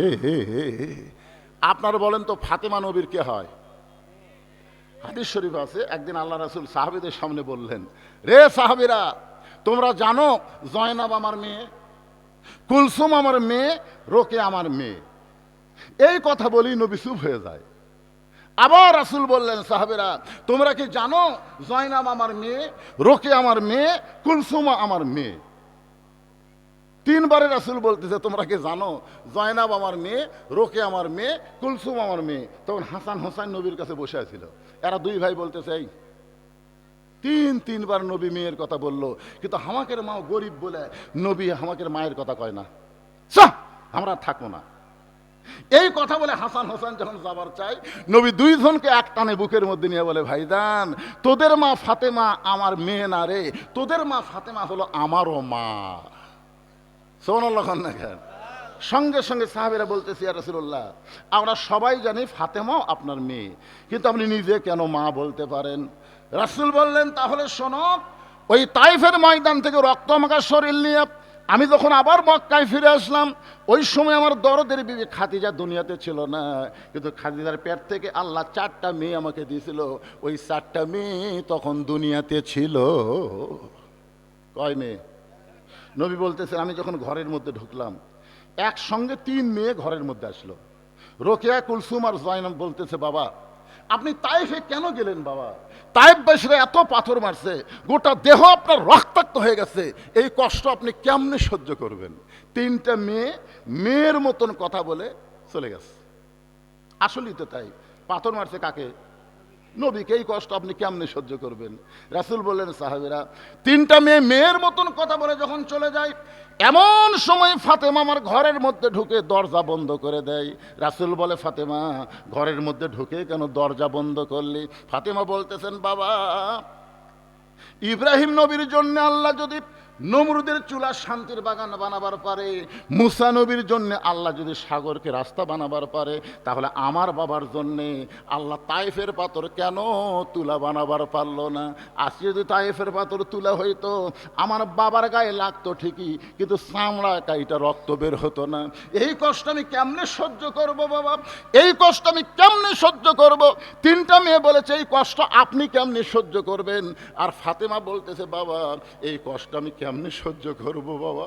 কানতে কানতে দরজা খুলে উনানে গিয়ে বারান্দায় গিয়া উনানে পানি গরম করতেছে, জয়তুনের তেল গরম করতেছে। রাসূল বলেন সাহাবীরা রে, কিছুক্ষণ পরে পানি গরম করে জয়তুনের তেল গরম করে ঘরের মধ্যে ঢুকে দরজা বন্ধ করে দেয়। আমি রাসূল বললাম ফাতেমা আবার কেন দরজা বন্ধ করলি? ফাতেমা বললেন বাবা সন্তান যখন বড় হয় ওই সন্তানকে গোসল করাইতে গেলে দরজা খুলে গোসল করা যায় না বাবা। রাসূল বলেন সাহাবীরা রে, ফাতেমা আমার দেহের জুব্বা খুলে যত জায়গায় তায়েফবাসী পাথর মারছে, ওই গরম পানির মধ্যে নরম কাপড় চুবড়ায়া চুবড়ায়া আমার গোটা দেহ পরিষ্কার করে ওই নরম আঙ্গুলের মধ্যে গরম জয়তুনের তেল নিয়ে আমার ক্ষতস্থানে যখন মালিশ করে দেয়, আমি নবী কখন যেন সন্তান হইয়া ফাতেমার উরাতকে বালিশ বানায় ঘুমায় গেছি। ওই ঘুমের মধ্যে আমি স্বপ্নে দেখতে পাই আমার মা আমিনা আমার শিওরের পাশে দাঁড়ায় কাঁদতেছে। এত বছর পরে আমিনাকে দেখে বললাম মা আইসেন যখন আর যাবার দিব না। আমি স্বপ্নকে বাস্তব মনে করে আমিনার হাত ধরেছি, কিন্তু ওই সময় ফাতেমা আমার কপালে একটা চুমা খায়। আমি নবী দেখি ফাতেমার চোখের পানি আমার চোখের মধ্যে ঢুকে গেল। আমি বললাম ফাতেমা তুই কেন কান্দিস কেন মা? ফাতেমা বলে বাবা আমি কান্দি না, আপনি আমারে কাঁদাইতেছেন, আপনি স্বপ্নে আমার হাতটা মা বলে চাইপা ধরলেন, এখন পর্যন্ত আপনি আমার হাতটা ছাড়েন নাই। রাসূল বলে ফাতেমা স্বপ্নে যদি তোর হাত চাইপা ধরে মা বলে ডাক দে, তাহলে তুই শুধু আমার ফাতেমা না, তুই হইলি আমার মা আমিনা। লিল্লাহে তাকবীর। আবু যর গিফারি বলে কবর তোর মধ্যে এমন একজন মহিষী নারীকে দাফন করা হবে যার স্বামী হলো আসাদুল্লাহিল গালিব। এই কথা বলার পরে আবার কোদাল দিয়ে কবর খনন শুরু করে দিছে। এক সময় বলতেছে কবর রে তুই কি জানিস রে কবর, তোর মধ্যে এমন একজন মাকে রাখা হবে যার দুইটা সন্তান জান্নাতি যুবকদের সর্দার হবে। এ কবর খবরদার বেয়াদবি করবি না। এই বলে আবার যখন কোদাল মারতে চায়, এমন সময় কবরের ভিতর থেকে একটা আওয়াজ আসতেছে। এই আওয়াজ কিন্তু ফাতেমার জন্যে না, এই আওয়াজ হলো আমাদের সকলের জন্যে। আপনার কি মনে করতেছেন আমাদের জন্য না? কবরের ভিতর থেকে আওয়াজ আসতেছে আবু যর কার মা কার মেয়ে কার বিবি এইটা কবর দেখবে না। আমল যদি ভালো হয় কবর জান্নাতের বাগান হয়ে যাবে, আর আমল যদি খারাপ হয় কবর জাহান্নামের গর্ত হয়ে যাবে। এই কথা শোনার সঙ্গে সঙ্গে আবু যর গিফারি আর কোদাল মারতে পারে নাই। কোদাল ফাইলে যে মারছে দৌড়। নির্দিষ্ট সময়ে হযরত আলী নির্দিষ্ট সময়ে ফাতেমার দেহ কানা কান্দে করে নিয়ে ওই জান্নাতুল বাকির পূর্ব কোনায় আবু যর বলে ডাকতেছে, কিন্তু আবু যর তো নাই। আল্লাহ আবু যরকে খেদাই দিছে। আবু যর যে কবর খুঁড়েছে ওই কবরের মধ্যে ফাতেমাকে দাফন করার পরে হযরত আলী বলতেছে আল্লাহ আমি আজকে সবচাইতে বড় বিপদের মধ্যে আছি আল্লাহ। আমি ফাতেমাকে কবর দিয়ে যখন বাড়িতে যাব, হাসান হোসেন যখন ঘুম থেকে চেতন পাবে, এরা দুই ভাই মায়ের খোঁজ করবে। আমি তখন যদি বলি মা তোমাদের মা দুনিয়া থেকে বিদায় নিয়েছে, তখন হাসান হোসেন বলবে বাবা তাহলে আমাদের মাকে এখন কোথায় রাখছেন? আমি যদি বলি তোমাদের মাকে কবর দিয়েছি, তখন আমার দুইটা সন্তান বলবে মাকে কোথায় কবর দিলেন? আমরা দুই ভাইকে একটু দেখতে পাবো না। আমি যদি হাসান হোসেনকে ফাতেমার কবর দেখাতে আসি, তাহলে এরা দুই ভাই যদি কবরের কাছে কান্দে, তাহলে গভীর রাত্রে ফাতেমাকে দাফন করে কি হলো মদিনার মানুষ তো জানতে পারবে। হাসান হোসেন কাঁদতেছে, ওটাই হলো ফাতেমার কবর।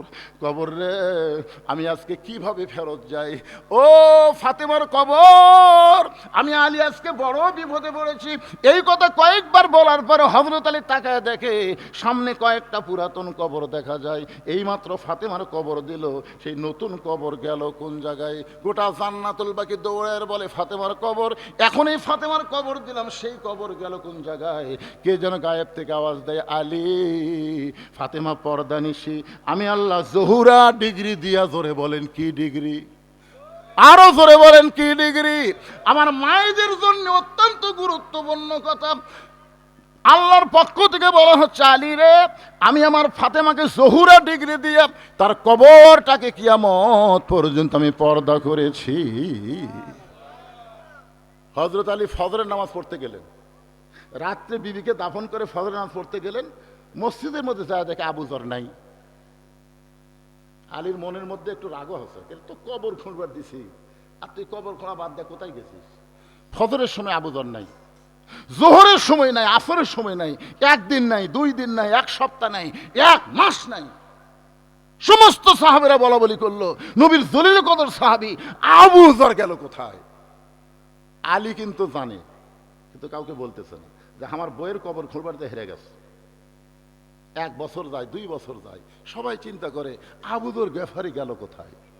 কয়েক বছর পরে মদিনায় আবু যর গিফারি, কয়েক বছর পর মদিনার বাচ্চারা পাগলের মতন দেখে, কেউ ঢেল মারে, কেউ তিরস্কার করে, পাগল পাগল। সবাই যখন পাগল পাগল বলে আবু যর গিফারিকে তিরস্কার করে, ঢেল মারে, এমন সময় হযরত আলী চিন্তা করে এই পাগল কে রে? এক দৌড়ে সামনে গিয়ে তাকায় দেখে ইয়ানজুরু বিনুরিল্লাহ, এই পাগল কেউ না, এই পাগল হলো আবু যর গিফারি। হযরত আবু যর গিফারির হাতটা ধরে বলল, ভাইজান, আমার ফাতেমার কবর খুঁড়তে গিয়ে কোথায় হারায় গেলি? আজ কত বছর পরে তোকে মদিনায় পাইলাম, তুই পাগল বেশে ঘুরতেছিস, বল রে বল। আবু যর, আমার ফাতেমার কবর খুঁড়তে খুঁড়তে তোর কি হলো? আবু যর গিফারি খালি কান্দে আর কান্দে। আবু যর গিফারিকে হযরত আলী বুকের মধ্যে চাইপা ধরে বলে, না বললে তোকে ছাড়বো না। একসময় আবু যর গিফারি কাঁদতে কাঁদতে কাঁদতে কাঁদতে যখন পড়ে যায়, হযরত আলী উরাটটা বালিশ বানিয়ে দিয়ে কপালে চুমো দিয়ে বলে, আবু যর, বল ভাই বল, তুই কি জন্য পাগল হয়ে গেলি, সংসার ত্যাগ করলি, বল। আবু যর গিফারি শুধু 3 বার একটা শব্দ উল্লেখ করেছে, কবর কবর কবর। 3 বার উল্লেখ করে হযরত আলী তাকায় দেখে আবু যর গিফারি আর নাই, এই দুনিয়া থেকে চিরদিনের মতো বিদায় নিয়েছে। চারিদিকে সাহাবারা এসে আলীকে বলতে, আলী ভাই, কোন পাগলকে উড়াতে নিয়ে ঘুম পাড়াইতেছ? আলী বলতে, সাহাবীরা রে, কয়েক বছর থেকে যেই আবু যরকে আমরা খুঁজতেছি, আজকে সে আবু যর আমার উড়াতে মাথা দিয়ে 3 বার শুধু কবর কবর কবর বলে দুনিয়া থেকে বিদায় নিয়ে চলে গেল। এই জন্য গায়ক কেঁদে কেঁদে বলেছে, কিন্তু যেদিন ডাক পড়িবে কবর মাঝে যাইতে, জোগাড় কিছু করছো বন্ধু তার মাঝে বিছাইতে।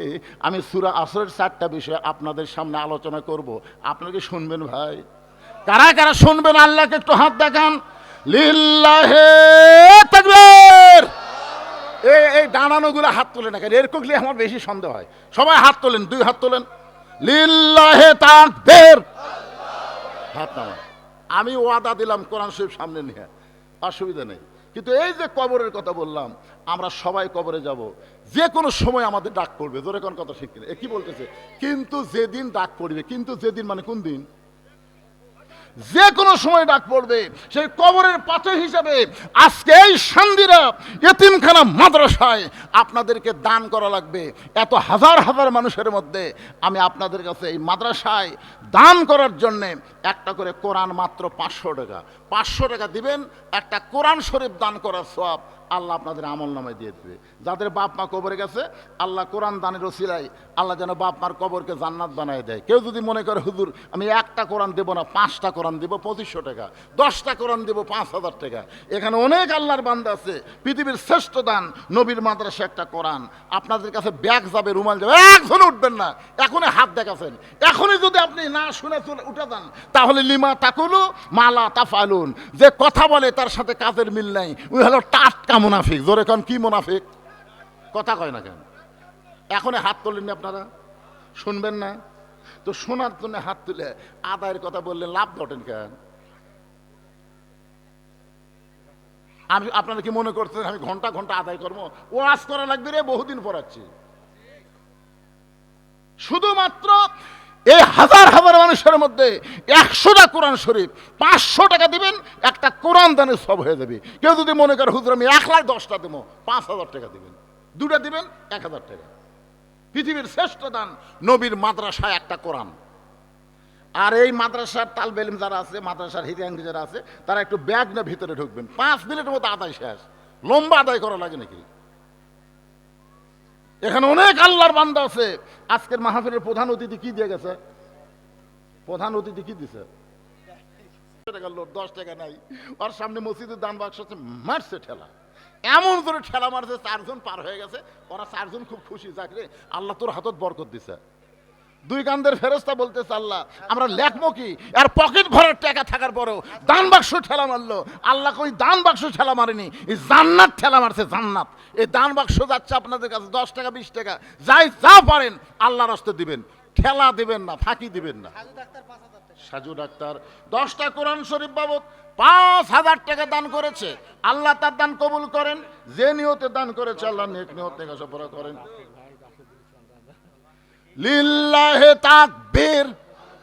আমার ভাই রাশেদুল ইসলাম রানা 20টা কোরআন শরীফ বাবদ 10,000 টাকা ধরে বলেন মারহাবা। কে মারহাবাও কবেন না? আরে এত রাগ করছে কে?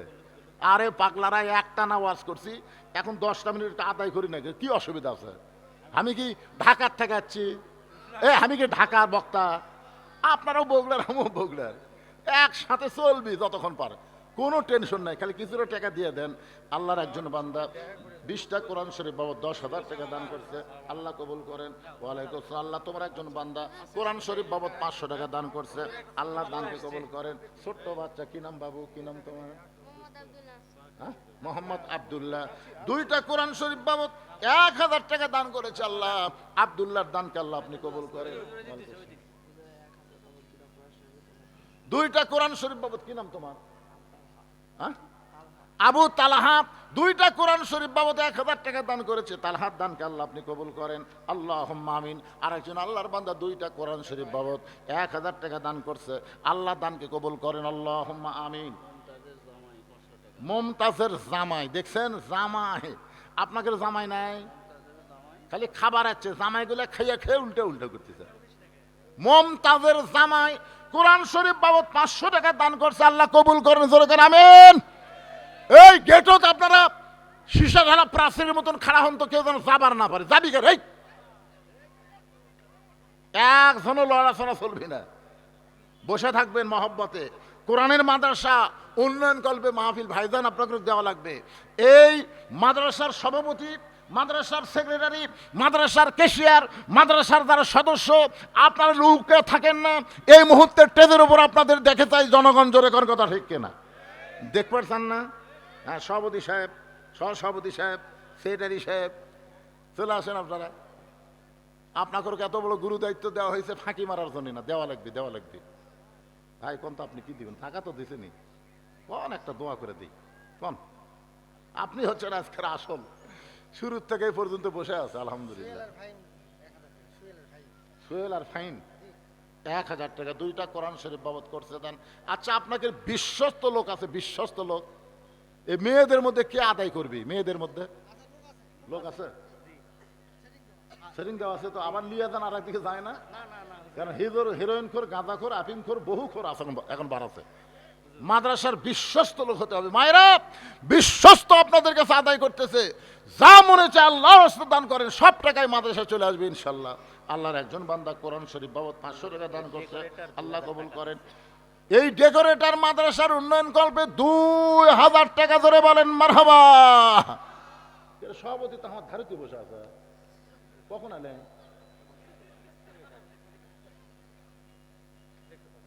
না, আমি খেয়াল করিনি। আপনি কি আগামী নির্বাচনে জানাবেন? জানাবেন না? আরে নিয়ত নাই,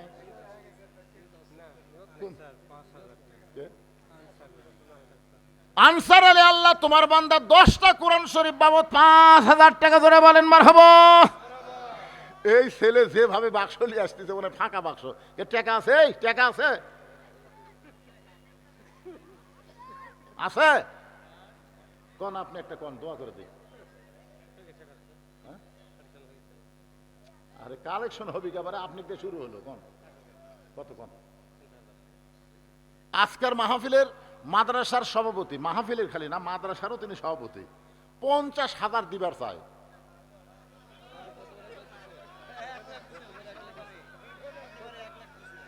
মানে গতবার তো গতবারে 1 লাখ দেয়, এবার কি আলু বান্ধটি করছে নাকি? না আপনি কি আলু বান্ধটি করছেন সেটা কোন? বেশি দিবেন না। আচ্ছা মন থেকে যা দিবি, লা ইকাল্লিফুল্লাহু নাফসান ইল্লা উসআহা, আল্লাহ বলেছেন সাধ্যের বাহিরে কোনো কিছু করা যাবে না। উনি মন থেকে যা দিচ্ছেন সেটাই আমরা মানে নেব। কি কোন? মাদ্রাসার সম্মানিত সভাপতি মোত্তালেব হোসেন সাহেব 50,000 টাকা ধরে বলেন আরো জোরে লিল্লাহে তাকবীর। আচ্ছা সহসভাপতি কে আছে আপনাদের মাদ্রাসার সহসভাপতি আছে? একে এত নিচে নামছে 2। আমি বহু বছর আগে এখানে আসছিলাম ভাই রে, সেই বছর যা আদায় করছিলাম সেইগুলা বাঘের বাচ্চারা কুটি গেছে রে।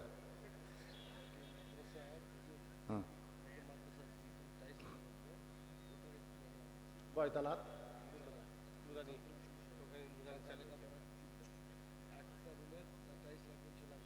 আপনি দিবেন তাহলে কয় রুম? 3টা রুমের মধ্যে দোতলার 3টা রুমকে টাইলস করা লাগবে। এক রুমের যত টাইলস লাগবে সব আমার এই কচি ভাই দান করবে। নাম কি ভাইয়ের নাম কি? ফিরোজ সাহেব। একটা ঘরের যত টাইলস লাগবে সব টাইলস দান করবে। ধরে বলেন মারহাবা।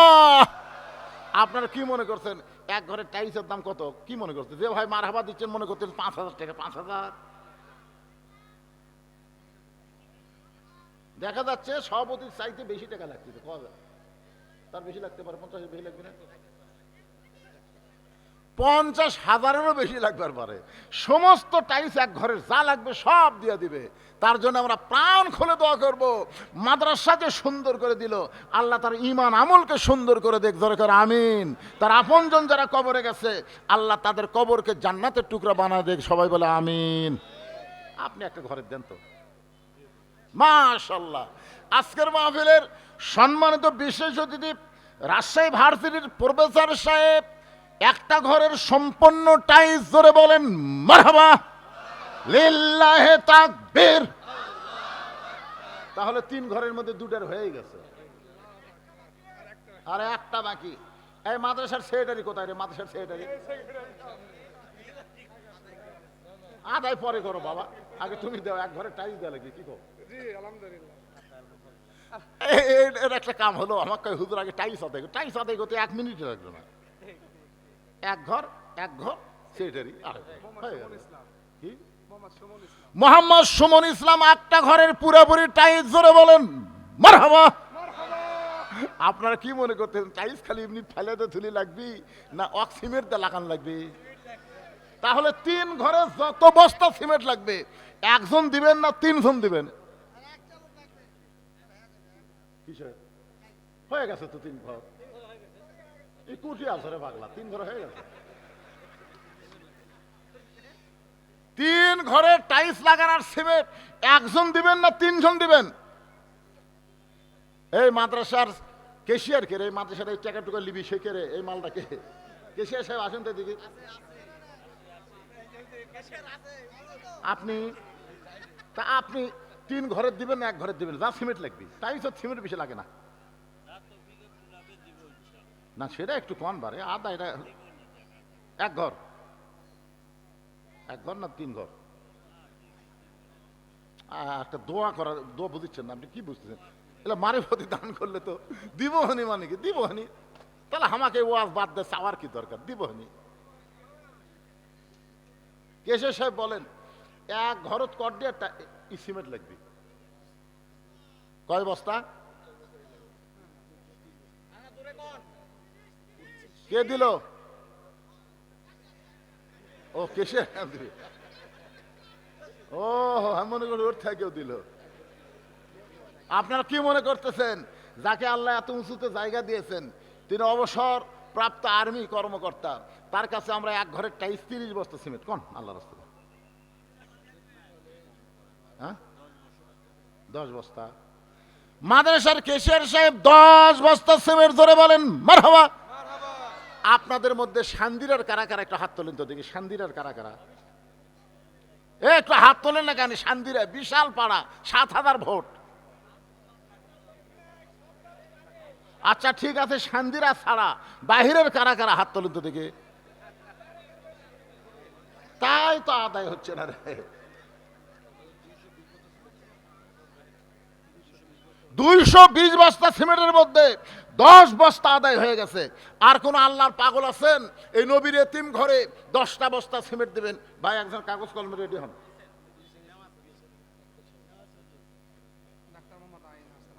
ডাক্তার মোহাম্মদ আইন সাহেব কোথায়? কোন ভাই কোন? এই তো মাশাআল্লাহ, মনে হচ্ছে দেওয়ার মতন কোনো জুলুমই হলো না। ফুস করে হাসি মুখে খাই দিল 10 বস্তা। তাহলে হয়ে গেল। আর একজন ডাক্তার সাহেব আইন ভাই, উনি 10 বস্তা সিমেন্ট ধরে বলেন মারহাবা।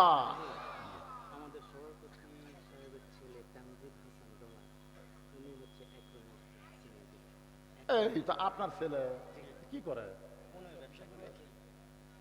বাপের চাইতে বেটাই বলতে। মাশাআল্লাহ, আজকের মাদ্রাসার মাহফিলের সম্মানিত সভাপতি সাহেবের ছেলে এক ঘরে যত সিমেন্ট লাগবে টাইলস লাগানো সব সিমেন্ট দান করবে। ধরে গান মারহাবা। মাশাআল্লাহ, 2-3 ঘরের মধ্যে এক ঘর হয়ে গেল। এরা আপনাকে সিয়ারত যারা বসে আছেন এরা কোন গ্রামের লোকরা? 5টা বস্তা সিমেন্ট দেওয়ার লোক নাই, হাত তোলে এখন তো হুজুর। এই যে বলা মাত্র দেখছেন, ভাইয়ের নাম কি? রেজাউল ভাই 5 বস্তা সিমেন্ট ধরে গান মারহাবা। এই সবাই একটু মারহাবা করবে, বড় তাড়াতাড়ি আদায় হবে। আমার ভাইয়ের নাম কি? শহীদুল ইসলাম ভাই যেন আমার 5 বস্তা সিমেন্ট দান করবে। আল্লাহ তার দানকে কবুল কর, আল্লাহুম্মা আমিন। এই মায়েদের মধ্যে কার আদায় করতেছে? মায়েদের টাকার বস্তা দেখেই ওয়াজ শুরু হবে ইনশাআল্লাহ। আর ভিতরে যে আদায় করলেন তো বাক্সর মধ্যে বোঝা গেল না। সহজ সেক্রেটারি মাদ্রাসার বাপ্পি ইসলাম 5 বস্তা সিমেন্ট দান করবে। আল্লাহ তার দানকে কবুল করেন। জোরে সরে বলে আল্লাহুম্মা আমিন। বলেন বলেন। আর যারা আছে এই যে এই বিজ্ঞাপনে যে সভাপতি সাহেব এতগুলো নাম দিয়েছেন, এই যে দেখেন তো খালি সিরিয়াল, এইগুলো দান করলে মাদ্রাসা।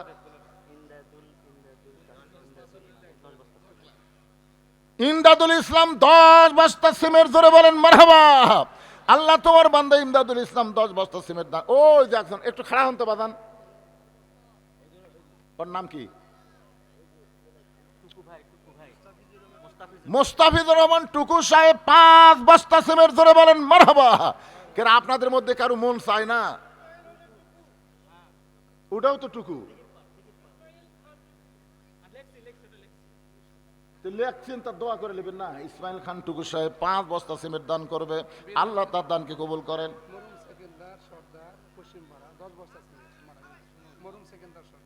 মরহুম সেকেন্দারের সর্দারের পক্ষে কে দান করলো তার নাম কওয়া লাগবে? মোহাম্মদ শাকিল সর্দার 10 বস্তা সিমেন্ট দান করেছে। ধরে বলেন মারহাবা। লিটন কি দিল? লিটন বাবা যে আমার 5 বস্তা সিমেন্ট দান করেছে। আল্লাহ লিটনের দানকে আল্লাহ আপনি কবুল করেন, আল্লাহুম্মা আমিন। শেখ ফরিদ প্রবাসী 5 বস্তা সিমেন্ট দান করবে। আল্লাহ তার দান কবুল করেন। জোরে বলে আল্লাহুম্মা আমিন। আপনার কাছে হিসাব দেন, সিমেন্ট হয়ে গেলে আর বার বেশি লেয়ার কি হবে? হ্যাঁ, কয় বস্তা বাবা? বাদল বাদল আল্লাহ তোমার বান্দা তোমার নবীর এতিম ঘরে টাইলস লাগানোর জন্য 5 বস্তা সিমেন্ট দান করবে। আল্লাহ তার দানকে কবুল করেন, আল্লাহুম্মা আমিন। আমি আপনাদের কাছে 100টা কোরআন শরীফ চাইছি, 100টা। 500 টাকা আছে, অথচ সবচেয়ে বড় দান নবীর মাদ্রাসা একটা কোরআন। একটা কোরআন শরীফ দান করার মতো টাকা আপনাদের পকেটে নাই। খালি দান করেন একটা কোরআন, 1 বছর আপনাকে ডাক্তারের কাছে যাওয়া লাগবে না। রাসূল বলেছেন as-সাদকাতু তারুদ্দুল বালা। দান সদকা করলে আল্লাহ বালা মুসিবতকে দূর করে দেয়। একটু মহব্বতের জিকির করেন, লা ইলাহা ইল্লাল্লাহ, লা ইলাহা। তা হিসাবেই তাকে সম্মান দিও। ধরে কোন আমিন, আল্লাহুম্মা আমিন। একটা আসছে শাহিনা দাদা, আমি মহিলার একটু বলেন যে অনেক মা বোন আছে, তাদের কাছে যাওয়া লাগবে। তার তো মা বোনেরই ওয়াজ চলতেছে রে পাগলা। ওয়াজই করছি ফাতেমার ওয়াজ, সে ফাটাফাটি ওয়াজ দিবি তো, খালি চাইয়া দেখেন। কিন্তু ওরা বিশ্বাস করেন টাকা দেবো টেজত যাবি না পকেটত যাবি, এই চিন্তা করে দিবার চায় না। সেই জন্য শাহিনা জোয়ারদার কি দিল? 10 বস্তা সিমেন্ট দান করেছে একজন মা শাহিনা জোয়ারদার। নিশু 5 বস্তা সিমেন্ট দান করেছে, আল্লাহ দান কবুল করেন, আল্লাহুম্মা আমিন। আতা রহমান দোকানদার 5 বস্তা সিমেন্ট দান করছে, আল্লাহ দানকে কবুল করেন। কি রাজু ভাই 10 বস্তা সিমেন্ট দান করেছে, আল্লাহ তার দানকে কবুল করেন, আল্লাহুম্মা আমিন। এগুলো কি সব লিখতেছেন তো, লেখা পড়তেছে ঠিক মতো? আচ্ছা ঠিক আছে। এখন আসেন সূরা আসরের 4টা বিষয়। ইল্লাল্লাযীনা আমানু 1, ওয়া আমিলুস সালিহাত 2। ওয়া আমিলুস সালিহার মধ্যে আমি বলেছি পুরুষ মানুষের জন্য হলো নামাজ, আর নারীদের জন্য হলো পর্দা। ধরে কোন নারীদের জন্য কি? নারীদের জন্য পর্দা। আপনারা বলেন তো ফাতেমাকে আল্লাহ জোহরা ডিগ্রি কেন দিয়েছে? এই জোহরা ডিগ্রি দেওয়ার কারণ হলো ফাতেমা পর্দানিশী, সব সময় পর্দার মধ্যে থেকেছে। শুধু পর্দার মধ্যে থাকার কারণে আল্লাহ তাআলা ফাতেমাকে খুশি হয়ে খাতুনে জান্নাত ডিগ্রি দিয়েছে। প্রত্যেক জুমার সানি খুতবার মধ্যে ইমাম সাহেব শোনায়, আপনাদেরকে শোনেন না? সাইদাতুন নিসা আহলুল জান্নাহ ফাতেমা তু জোহরা। আল্লাহু আকবার। এখন 3 নম্বর হলো ওয়াতাওয়াসাউ বিল হক, হক কথা বলতে হবে, হক পথে চলতে হবে। আপনারা বলেন তো আল্লামা সাঈদী হুজুর 50 বছর কোরআনের তাফসীর করেছে বাংলাদেশে সহ গোটা বিশ্বে। আপনারা বলেন তো সাঈদী হুজুর কি বেহক কথা বলছে না হক কথা বলছে? কথা বলা লাগবে ভাইজান। বাংলাদেশের সমস্ত বক্তা মিলে যত হক কথা বলেছে, আল্লামা সাঈদী হুজুর একাই সেই হক কথা বলেছে। জোরে কোন ঠিক কথা বলেন?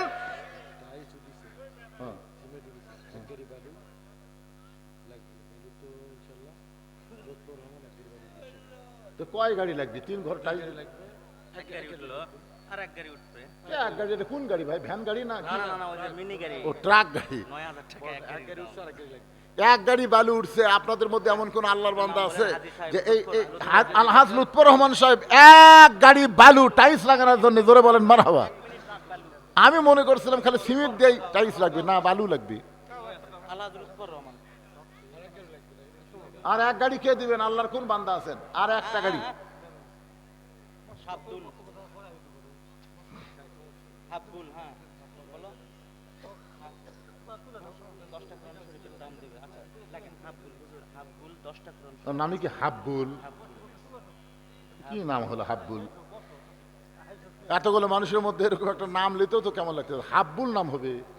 অত খোদা পাওয়া যাচ্ছে। হাবিবুল, হ্যাঁ হাবিবুল ইসলাম 10টা কোরআন শরীফ বাবদ 5000 টাকা দান করবে। আল্লাহ তার দান কবুল করেন। নাম হচ্ছে ছায়া বিবি, 2 বস্তা সিমেন্ট। ছায়া বিবি, একজন মা আমার 2 বস্তা সিমেন্ট করবে দান।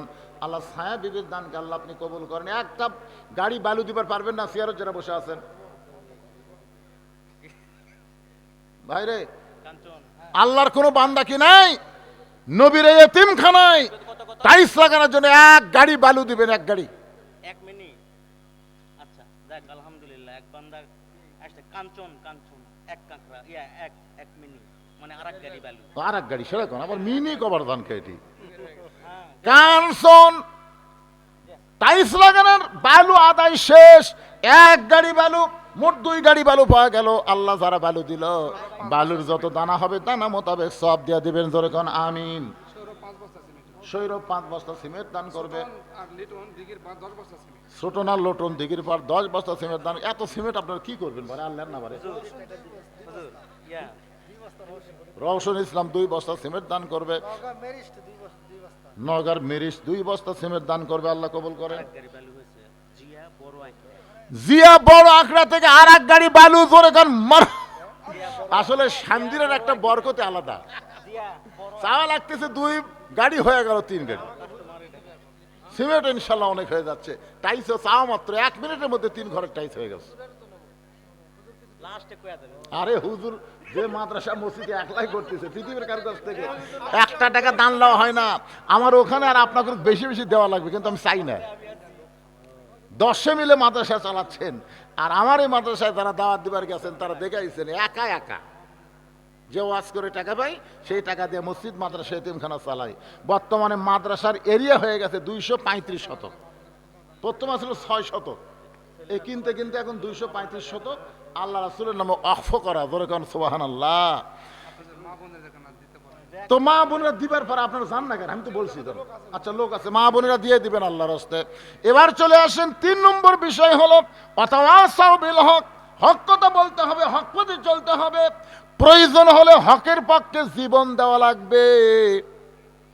হাসিনার গ্রুপ যখন ঘোষণা করলো হামাকরক নামাইকে, এমন সময় সর্বপ্রথম একজন যুবক রংপুরের তরুণ ছাত্র আবু সাইদ বাতিলের বিরুদ্ধে হকের পক্ষে জীবন দিয়েছে। কথা কন না কেন? আবু সাইদের জীবন দেওয়ার পর থেকে কিন্তু জীবন দেওয়া শুরু হয়েছে। আমার কথা কি বুঝলেন? আপনারা বলেন তো, হকের পক্ষে যারা জীবন দেয় তারা কি মারা যায়? আমার গ্রামে এ পর্যন্ত 3টা আবু সাইদ আছে। আমার গ্রামে ছেলে জন্ম নিলেই আবু সাইদ, উত্তর পাড়া আবু সাইদ, দক্ষিণ পাড়া আবু সাইদ, মধ্য পাড়া আবু সাইদ। আমি বললাম কে রে, এই বছর ছেলেরা জন্ম নিলে। তারপর আমার পাশের গ্রামে এক ছেলের নাম রাখছি ইয়ামিন, আর এক ছেলের নাম রাখছে মুগ্ধ। এরকম করে বোঝা যাচ্ছে এরা কিন্তু মরেনি, আবার নতুন করে জন্ম নিচ্ছে। জোরে কোন কথা ঠিক কি না?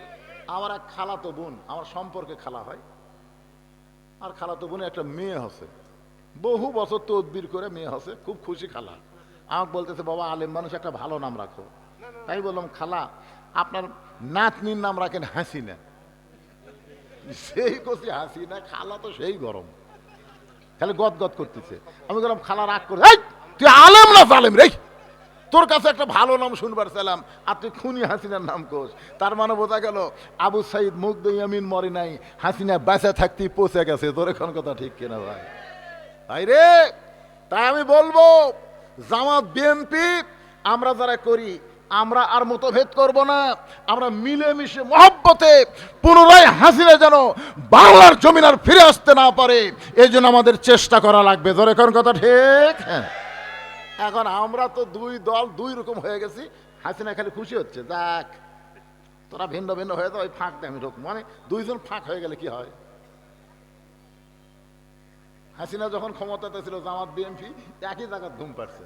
এখন কি যে হলো এই 24-এর 5 আগস্টের পর, আমরা বলতেছি আর মতনৈক্য নয়, মিলেমিশে আমরা আগামীতে বাংলাদেশে যেন কোনো ফ্যাসিবাদ আসতে না পারে, এই চেষ্টা বিএনপি জামাতকে করা দরকার আছে না নাই? কথা কন না কেন? আছে না নাই? আমরা মিলেমিশে থাকতে চাই ভাই। আমার বাড়িতে আমরা 4 ভাই, আমরাই 4 ভাই। আমার ছোট 2 ভাই 2 কলেজের প্রফেসর, এরা একেবারে টাটকা বিএনপি।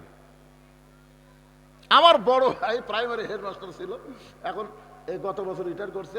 উনি আবার একেবারে খাঁটি আওয়ামী লীগ। 5 আগস্টের পরে হাসিনা যখন গোষ্ঠী শুদ্ধ পড়ে গেল, আমার বড় ভাই তৌবা করে আর আওয়ামী লীগে নাই, এখন হামাকের দলত ফেরত আসলো, অসুবিধা নেই। মিলেমিশে আমরা আসি না নাই? যেরকম আসি না নাই? একই মায়ের পেটের 4 জন যদি 4 দল করে পারেন, তাহলে আপনারা করেন, অসুবিধা নাই। কিন্তু জাগা মতো আমরা কয় দল? জোরে বলেন কয় দল? জাগা মতো একদল। একটু খেয়াল করবেন, ওয়াতাওয়াসাউ বিল হক, হকের কথা বলতে হবে, হকের পক্ষে থাকতে হবে। হকের জন্য যদি প্রয়োজনে জীবন দেওয়া লাগে, আমরা জীবন দিতেও রাজি থাকব। কারণ হকের পক্ষে যারা জীবন দেবে, আল্লাহ কোরআনে বলেছেন ওয়ালা তাকুলু লিমান ইউকতালু ফি সাবিলিল্লাহি আমওয়াতুন বাল আহইয়াউ ওয়ালাকিন লা তাশউরুন। সূরা আসরের 4 নম্বর বিষয় হলো ওয়াতাওয়াসাউ বিস সবর, ধৈর্য ধারণ করা লাগবে। ধরে কোন কি করা লাগবে? মিলেমিশে থাকবার গেলে হট্টগোল করা যাবে না, আমাদের ধৈর্য ধারণ করার উপদেশ দেওয়ার কথা বলা হয়েছে। আপনারা বলেন তো, যেই মায়ের কোনোদিন বাচ্চা হয়নি, বিবাহের পরে এইবার প্রথম বাচ্চা হবে, আপনারা বলেন তো বাচ্চা হওয়ার কি ঠেলা ওই জানে? মানে কোনোদিনও হয়নি, এবার প্রথম হবে। সবাইকে খুশি খুশি কয় আমার পেটত বাচ্চা আছে, বাচ্চা তো কেবল আছে, কিন্তু কি বলবো প্রসবের কথা, মা বিনে সেই ব্যথা কেউ তো বুঝিবে না। মাজন ঠেকিয়া সন্তানের দায়, অকালে মা মারা যায়, কেন সে মায়ের ভক্তি করো না? এমন দরদি ভাবে কেউ হবে না আমার মা গো। আপনার বলেন তো প্রসবের ব্যথা আছে না নাই? এখনকার মায়েরা খুব একটা বুঝতে পারে না, সিজার করে, সিজার। আপনার বলেন তো সিজার করলে কার ক্ষতি? মায়েরও ক্ষতি, বাচ্চারও ক্ষতি। কারণ বাচ্চা যখন জন্ম নিবি তার 2 দিন আগেই যে নর্মালে 2 দিন পরে জন্ম নিত, কিন্তু মা অধৈর্য হওয়ার কারণে পেট কাটে, পেট কাটা থেকে বাচ্চা ঘুমের মধ্যে আছে। ডাক্তাররা চিন্তা করে এর ঘুম ভাঙেনি, কি করা যায়। তখন এক বড় ডাক্তার বলে, আস্তে করে পেটের মধ্যে বের করে মাথার উপর একটা ঘোরণ দাও, চেতন করা লাগবে। যে মাথার উপর ঘোরণ দিছে, একসময় ঘোরণ খেয়ে মাথা ঝাঁকি খেয়ে কান্দে উঠছে। ওই যে ঝাঁকি খেলো, এই ঝাঁকি খাওয়ার জন্য মোবাইল ছাড়া ভাত খায় না, মোবাইল ছাড়া ওর কান্না থামে না। জোরে কোন কথা ঠিক কিনা? এই সিদ্ধার করা। আপনারা হিসাব করে দেখবেন, হিসাবের কথা তিনটা হিসাবের কথা বলি। 1 নম্বর হিসাব হলো বড় ডাক্তারের বইয়ের সিজার লাগে না। 2 নম্বর হিসাব হলো মৌলবীর বাড়িতে কোনোদিন মিলাদ হয় না। 3 নম্বর হিসাব হলো পীরের বউ কোনোদিন মুরিদ হয় না। আপনার খেয়াল করে দেখবেন, ডাক্তারের বইয়ের সিজার লাগে না, কারণ ডাক্তার জানে সিজার করলে বাচ্চার ক্ষতি, মায়ের ক্ষতি। এই জন্য বড় বড় যারা ডাক্তার তারা বউয়ের সিজার করায় না। 2 নম্বর হলো বাংলাদেশের তারা মৌলবী, এদের বাড়িতে কোনোদিন মিলাদ হয় না, এরা পরের বাড়িতে পড়ে কিন্তু নিজের বাড়িতে হয় না। 3 নম্বর হলো পীরের বউ কোনোদিন মুরিদ হয় না, কারণ পীরের বউ জানে আমার পীর সাহেব মাঝে মধ্যে মুরিদের বইয়ের দিকে চোখ মারে, লুচ্চার হাতে কে মুরিদ হবে। তাহলে কয়টা করলাম? একটু মনোযোগ দিবেন। কিন্তু এখন মায়ের প্রসব ব্যথা যখন শুরু হয়েছে, কোনোদিন পাই নাই, এমন সময় মা চিল্লায় বলতেছে, মরে যাব, বিষ খাবো, গলার দড়ি দিব, এই জীবন আর আমি রাখবো না। এই কথা যখনই বলতেছে, এমন সময় দাদি নানি দৌড়ে যায়। দাদি নানি দৌড়ে গিয়া ঠান্ডা পানির মধ্যে নরম কাপড় চুবড়াইয়া নাতির কপালে দিয়া বলতেছে, অতাও সবই সবর, ধৈর্য ধর, তুই যদি চিল্লা চিল্লি করিস তাহলে রাস্তার মানুষ বলবে মায়ের পায়ের তলে সন্তানের জান্নাত, বাপের পায়ের তলে না, মায়ের পায়ের তলে সন্তানের জান্নাত। তুই চিল্লা চিল্লি করিস না, একটু ধৈর্য ধর। তুই চিল্লা চিল্লি করলে আশেপাশের লোকজন বলবে এটা কেমন মা, সন্তান হওয়ার সময় গোটা পাড়া জানছে। চিল্লা চিল্লি বন্ধ কর, দাঁতের উপর দাঁত দে, অতাও সবই সবর, ধৈর্য ধর। এমন কথা দাদি নানি যখন বলতেছে, এখন কি করবে? সন্তানের জান্নাত মায়ের পায়ের তলে খেয়াল করে দাঁতের উপর দাঁত দিয়ে যখন ধৈর্য ধরেছে, এমন সময় দাদি ধাত্রীকে বলতেছে, মার টান। এখন ধাত্রী টান মারছে, এক সময় এত ব্যথা হয়েছে মা বেহুশ হয়ে গেছে। সন্তান দুনিয়াতে এসে ম্যা ম্যা বলে কাঁদতেছে। সন্তানকে গোসল করায়া ওই সন্তান যখন মায়ের বুকের উপরে দেয়, ওই সন্তানের পরশে মা হুঁশ ফিরে পায়। হুঁশ ফিরে পাওয়ার সঙ্গে সঙ্গে ওই সন্তানকে হাত দিয়ে মুখের কাছে নিয়ে চুমা খায়, আদর করে।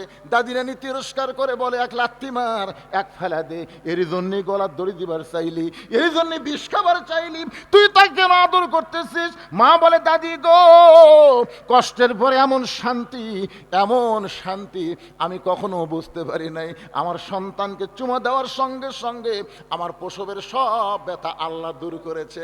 আমরা 15.5 বছর হাসিনার সময় প্রসব ব্যথার মতন কষ্ট পেয়েছি। জোরে কোন কথা ঠিক কিনা?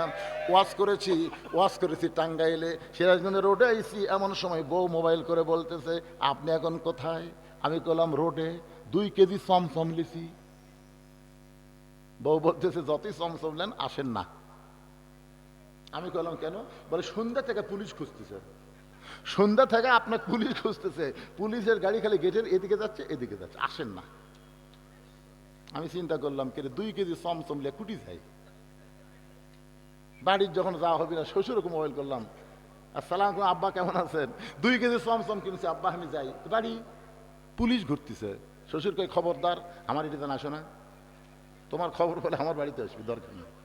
বন্ধু বান্ধবরে মোবাইল করলাম, কে রে ভাই? এই বিপদে আমরা নাই। গাড়ি জঙ্গলের মধ্যে থুইয়া আলুর বাগুরের মধ্যে কম্বল পড়ে ঘুম পাচ্ছি।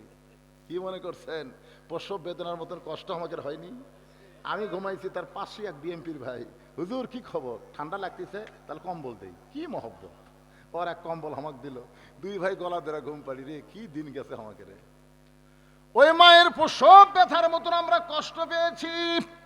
কিন্তু 24 সালের 5ই আগস্ট মা যেমন সন্তানকে কোলে পাইয়া সব ব্যথা ভুলে যায়, আমরা সব কষ্ট ভুলে গিয়া আগামীতে আমরা বাংলাদেশকে আল্লাহর কোরআনের বাংলাদেশ, শহীদ জিয়ার বাংলাদেশ গড়ে তুলতে চাই। কথা কন না কেন? শহীদ জিয়ার বাংলাদেশ দেখছেন আপনারা? আমি দেখছি রে ভাই। শহীদ জিয়া যখন বাংলাদেশের প্রেসিডেন্ট ছিল, নিজে হেঁটে হেঁটে সেই 7 মাথা থেকে মহাস্থান পর্যন্ত গেছে। যাওয়ার সময় গোকুলে একটা মসজিদ, আসরের নামাজের সময় উনি জুতা খুললেন, মসজিদে গিয়ে নামাজের নিয়ত করলেন। সাথীরা চিন্তা করলো, অজু করলো কখন? অজু সবসময় থাকে। সেই মানুষ ছিল জিয়াউর রহমান। দুনিয়া থেকে বিদায় নেওয়ার সময় তার সব তন্ন তন্ন করে দেখা গেল ভাঙ্গা সুটকেসের মধ্যে যায় নামাজ আর আল্লাহর কোরআন। সুবহানাল্লাহ কন্যা কেন? আমরা সেই বাংলাদেশ আবার চাই যে কোরআনের ওয়াজ শুনবো, শুধু ওয়াজ শুনবো না, বাস্তব বাংলার জমিন আমার আল্লাহর কোরআনকে দেখতে চাই। কারা কারা রাজি? দুই হাত তুলে আমার আল্লাহকে দেখান। আল্লাহ আমাদের সবার জন্য কবুল করেন। জোরে কোন আমিন, জোরে বলে আল্লাহুম্মা আমিন। আমরা মিলেমিশে থাকতে চাই, আমাদের মধ্যে কোনো ভেদাভেদ নাই। সব ধৈর্য ধারণ করা লাগবে। অনেক সময় শয়তান এসে কান মন্ত্র দিবি, শয়তানের কান মন্ত্র না শুনে আমি বলবো আমার ভাই কথা বলছে কিনা, আমি কাছে গিয়ে যাচাই করে শুনবো। এভাবে মিলেমিশে আল্লাহ আমাদের সবাইকে থাকার তৌফিক দান করুক। 1 নম্বর হলো ঈমান, 2 নম্বর হলো আমিলুস সলিহা নেক আমল, 3 নম্বর হতো সবিল হক, 4 নম্বর হতো সবিস সবর। প্রত্যেকটা বিষয়ের আমি কিছু কিছু আলোচনা করেছি। আলোচনা মোতাবেক আল্লাহ বক্তা শ্রোতা সবাইকে আমল করার তৌফিক দান করুক। সকলে বলে আমিন। আস্তাগফিরুল্লাহ রব্বি মিন কুল্লি জামবি ওয়া তুবু ইলাই, আস্তাগফিরুল্লাহ রব্বি মিন কুল্লি জামবি ওয়া তুবু ইলাই, লা হাওলা ওয়া লা কুওয়াতা ইল্লা বিল্লাহিল আলিয়্যিল আযীম। আল্লাহুম্মা আমিন। আল্লাহুম্মা আনতাস সালাম ওয়া মিনকাস সালাম, তাবারাকতা ইয়া যাল জালালি ওয়াল ইকরাম। মাবুদ, সেই মাগরিবের নামাজের পর থেকে এই গভীর রাত পর্যন্ত তোমার বান্দা বান্দিরা আরামের বাড়ি ঘুমকে বাদ দিয়া কোরআন হাদিসের মোহব্বত কলিজার মধ্যে নিয়ে এই জান্নাতের বাগানে বসে বসে কোরআন হাদিসের আলোচনা শোনার শেষে আমি গুনাহগারের সঙ্গে রহমতের দরজায় ফকির হয়ে দোকানা হাত তুলেছে। মেহেরবানি করে আজকের মাহফিল আমাদের সকলের হেদায়েতের জন্য, নাজাতের জন্য, জান্নাতের জন্য আল্লাহ কবুল করে নেন। এই মাহফিলের শুরু থেকে শেষ পর্যন্ত যতটুকু আলোচনা হয়েছে এর মধ্যে যদি ত্রুটি হয়, ভুল হয়, মাফ করে দাও। এর যা হাদিয়া মঞ্জুর করো সোনার মদিনায় নবী পাকের রওজা মুবারকে আল্লাহ কবুল করে নাও। তামাম আম্বিয়ায়ে কেরাম, আসহাবে কেরাম, তাবিনে কেরাম, তাবা তাবিনে কেরাম, তামাম পৃথিবীর মাটির নিচে যত মুমিন মুমিনা শুয়ে আছে আল্লাহ সকলের আরওয়াহ পরে হাদিয়া কবুল করো। আল্লাহ এই শান্তিরা মাদ্রাসায় জায়গা দিয়া মাদ্রাসা নির্মাণ করে অনেকেই দুনিয়া থেকে কবরে চলে গেছে। আল্লাহ তাদের জন্য প্রাণ খুলে দোয়া করি, মাদ্রাসাকে ওসিলা করে তাদের সকলের কবরকে জান্নাতের টুকরা বানিয়ে দাও। আয় আল্লাহ তাআলা, আমরা যারা হাত তুলেছি আমাদের জনম দুঃখনী মা যাদের অন্ধকার কবরে চলে গেছে আল্লাহ মেহেরবানি করে মায়ের কবরকে জান্নাতের টুকরা কবুল করো। বাবার বাড়ি ঘর সবই আছে, আমার মতো বাবা হারা এতিম সন্তান যারা হয়েছে আল্লাহ মেহেরবানি করে বাবার কবরকে জান্নাতের টুকরা বানিয়ে দাও। আমাদের দাদা দাদি নানা নানি আত্মীয় স্বজন শ্বশুর শাশুড়ি যাদের কবরে গেছে আল্লাহ কবরবাসীদের মাফ করে দাও। আজকের মাহফিলের সম্মানিত সভাপতিকে আল্লাহ তুমি কবুল করো। মাদ্রাসার সভাপতি, মাদ্রাসার সহসভাপতি, মাদ্রাসার সেক্রেটারি, মাদ্রাসার সহ সেক্রেটারি, মাদ্রাসার কেশিয়ার, মাদ্রাসার হিতাকাঙ্ক্ষী যারা আল্লাহ সবাইকে তুমি কবুল করে নাও। আজকের মাহফিলের সম্মানিত প্রধান অতিথি আমার মুহিত ভাইকে আল্লাহ তুমি কবুল করে নাও। আজকের মাহফিলের সম্মানিত বিশেষ অতিথি আল্লাহ ভার্সিটির প্রফেসর ভাইকে আল্লাহ তুমি কবুল করে নাও। মাবুদ, সম্মানিত বিশেষ অতিথি যারা রয়েছে আল্লাহ সকলকে আল্লাহ তুমি কবুল করে নাও। আয় আল্লাহ তাআলা, আলেম ওলামা হাদিস সাহেব যারা হাত তুলে আমিন আমিন করে, মুরব্বী যুবক কচিকাঁচা পর্দার অন্তরালের মা বোনেরা আল্লাহ সকলকে কবুল করে নাও। আমি অসুস্থ, আমার মতো অসুস্থ অবস্থায় যারা হাত তুলেছে আল্লাহ সবাইকে সুস্থতার নিয়ামত দান করে দাও। মাদ্রাসার মুহতামিম, মাদ্রাসার ওস্তাদ, মাদ্রাসার তালবে ইলম আল্লাহ সকলকেই তুমি কবুল করো। এই মাদ্রাসাকে কিয়ামত পর্যন্ত আল্লাহ তুমি চালু রেখো।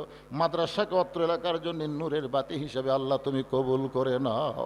আল্লাহ যারা মাদ্রাসার দায়িত্ব নিয়েছে আল্লাহ সবাইকে মিলেমিশে মাদ্রাসার দায়িত্ব পালন তৌফিক দিয়ে দাও। আল্লাহ আমি গুনাহগার বলে দোয়া ফিরাই দিও না আল্লাহ।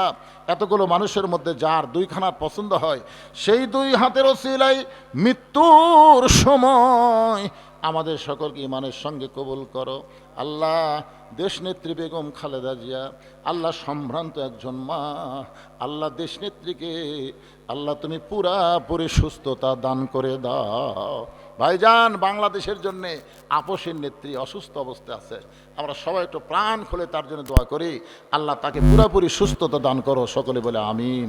সুবহানা রাব্বিকা রাব্বিল ইজ্জাতি আম্মা ইয়াসিফুন ওয়া সালামুন আলাল মুরসালিন ওয়াজাল আখিরাতি কালিমাতুন ইনদাল মাউত। সকলে পড়েন লা ইলাহা